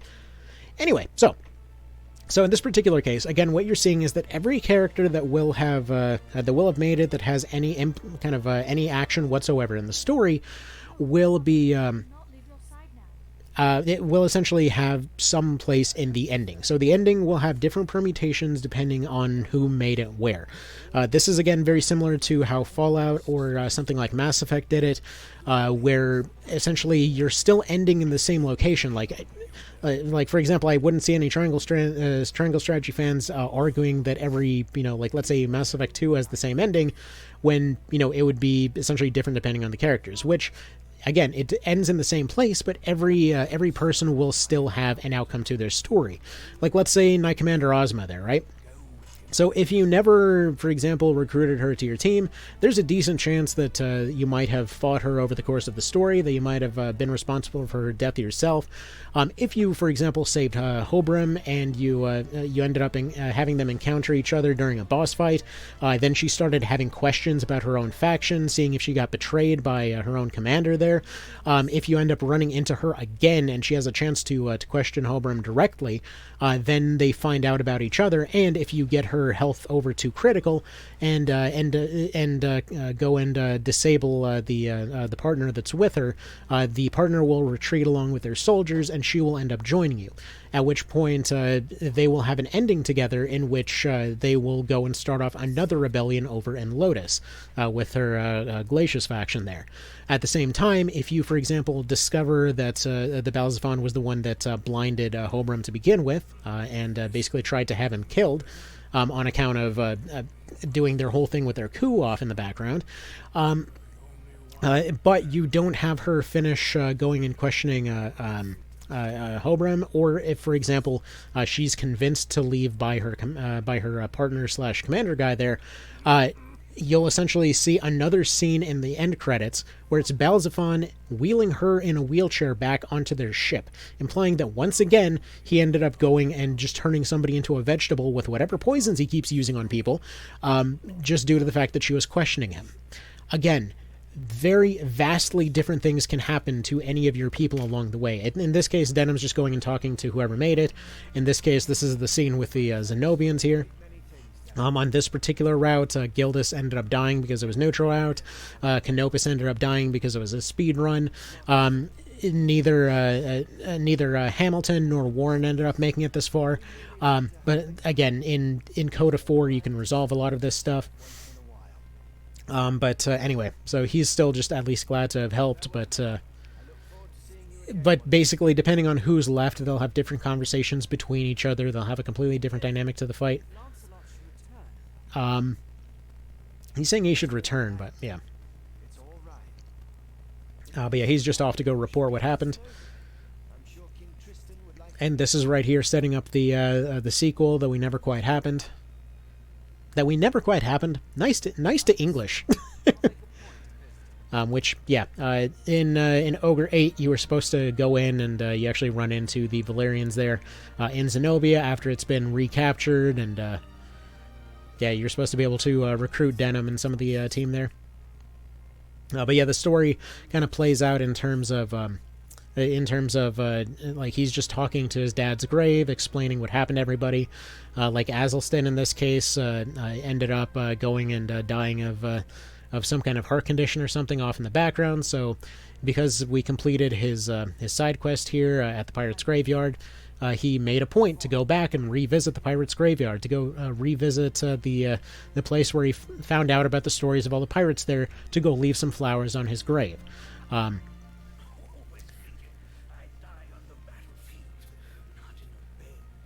Man, if they ever make a movie out of this guy 100% needs to be Sean Connery. But yeah. Who knows what he's got? He's got scurvy or something.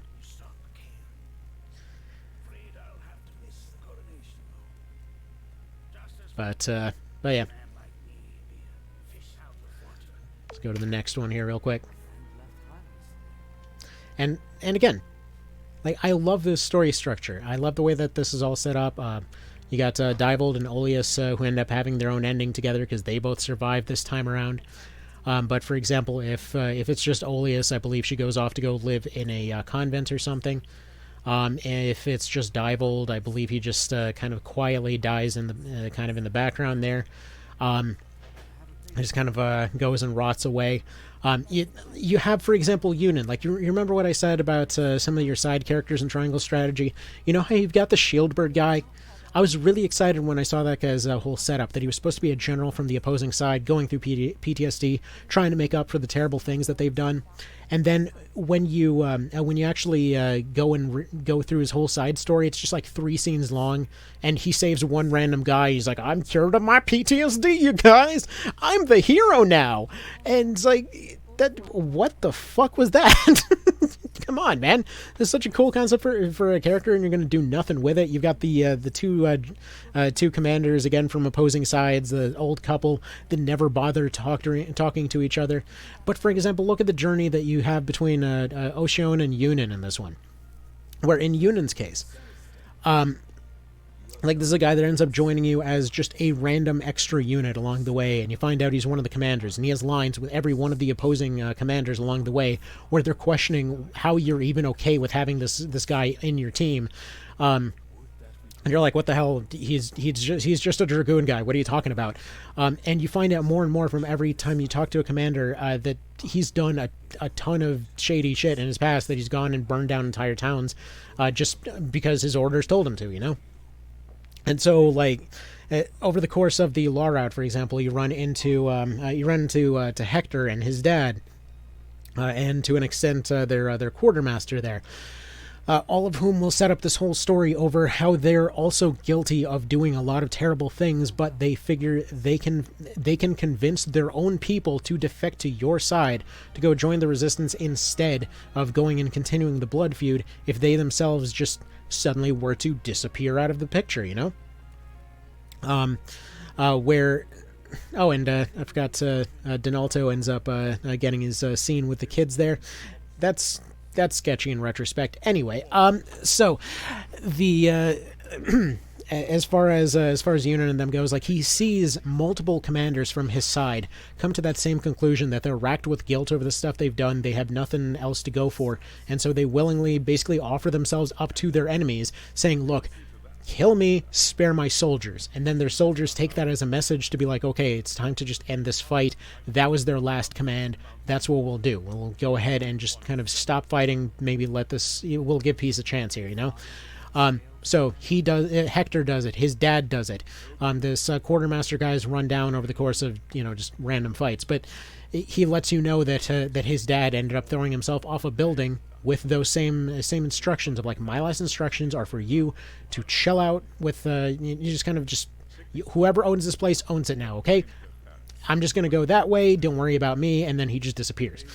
And Yunin sees all this, and then he runs into Oshon, who's one of the survivors from Vask. That's one of the towns that he ended up burning down. Because you get there under normal circumstances, and Denim will accuse the guy that you're fighting with his gun and army of zombie dragons of, like, how dare you bring all this friggin' cartoon level villainy to this place.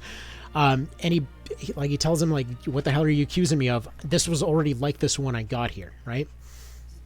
And so anyway, if you end up bringing Yunin along, or if you pay attention to the details in the background, those dragons belonged to the survivor, the last survivor that was living in that town, which was Oshon with all of her pet dragons. These necromancers come in, they kill all of them, they revive them as zombies, they give them to this guy in order to hold the line from what they think is an invasion from the resistance, when in reality you're just kind of visiting there on a whim. Anyway, she's the last survivor of this town, or last known survivor of this town that he burned down, and so he sees this as an opportunity to go basically talk her into letting her join you, because in their particular situation, she's essentially going to go let herself die to these necromancers there because she's got nothing left to live for. He's like, look, you hate me? I'm the one who did this to your town. I killed off all your people. Let me, let me try and save you, whatever it is. You live, use me for whatever you want to use me for. You need to kill me, whatever. But either way, like, let me at least help you out with this. And then if you went through all of this other stuff, if Denim's gone and seen enough of these actions firsthand to back up his claims that he's actually being sincere, then she'll actually be convinced enough to join you. Under any other circumstance, she won't believe him, and she'll just continue on, and in many cases will just get herself killed right there. But again, it's the level of interactions in every one of these scenes, and I believe at the end of it, they end up going off to go, like, travel the world together or something. I don't know. I forget. That's a side quest that I rarely, if ever, do. But either way, that's kind of the idea here. This was from the speedrun file here, so the ending is fairly short. But depending on who's lived through the story, any number of your people can end up having additional endings here. The overall tone of all of this stuff is very different. And again, this is like the princess route here, right? Under the lord route, there's several variations of that as well, including one where you simply die at the end, because one of the knights was a survivor from one of those other resistance factions who will just shoot you. Or in the case of many of the other routes, it can be that you manage to have enough good reputation over the course of the game to basically convince everybody to rally behind you, but then Lotus is still convinced to invade because it's not fully unified, because you don't have an actual, like, legitimate heir to the throne situation to get everyone completely unified on time. In another case, you just completely, you only have everything kind of like halfway set up. So there's just a conversation with the Zenobians, or the Zenobian leadership off in the background, where they're talking about how realistically you don't stand a chance, so they're not even going to bother trying to send any help. it's just, there's so many different versions of all this stuff that can play out. But when you see these cases over Triangle getting occasionally mocked for its writing and stuff like that, it's because when you're going and you're going to invite comparisons with something that goes this hard in terms of like drawing connections between everything, having like just intent constantly circle around on itself, to have your characters acting this consistency in all situations. There's that one line from Game of Thrones there that just like, if you're the king, you shouldn't have to say you're the king. And that's kind of the mentality. Or no, any king that has to say he's a king is no king. That's kind of the thought that comes to mind when you hear somebody like from the Ogre fandom kind of insulting the writing of the Triangle side there. It's just like, you're going to say that the writing in this is the best? Well, look at this shit over here, you know? So anyway, so that's kind of where it all comes from. Yeah, I did not do a good job of summarizing this in a short manner, but hell, it's at least half an hour shorter than last time. All right, well, hopefully this wasn't too much of a rant. Hopefully it didn't come off as too negative, but that's kind of, you know, where it all comes from. So y'all have yourselves a fantastic one. I hope this was at least a fun little thing to listen to in the background. And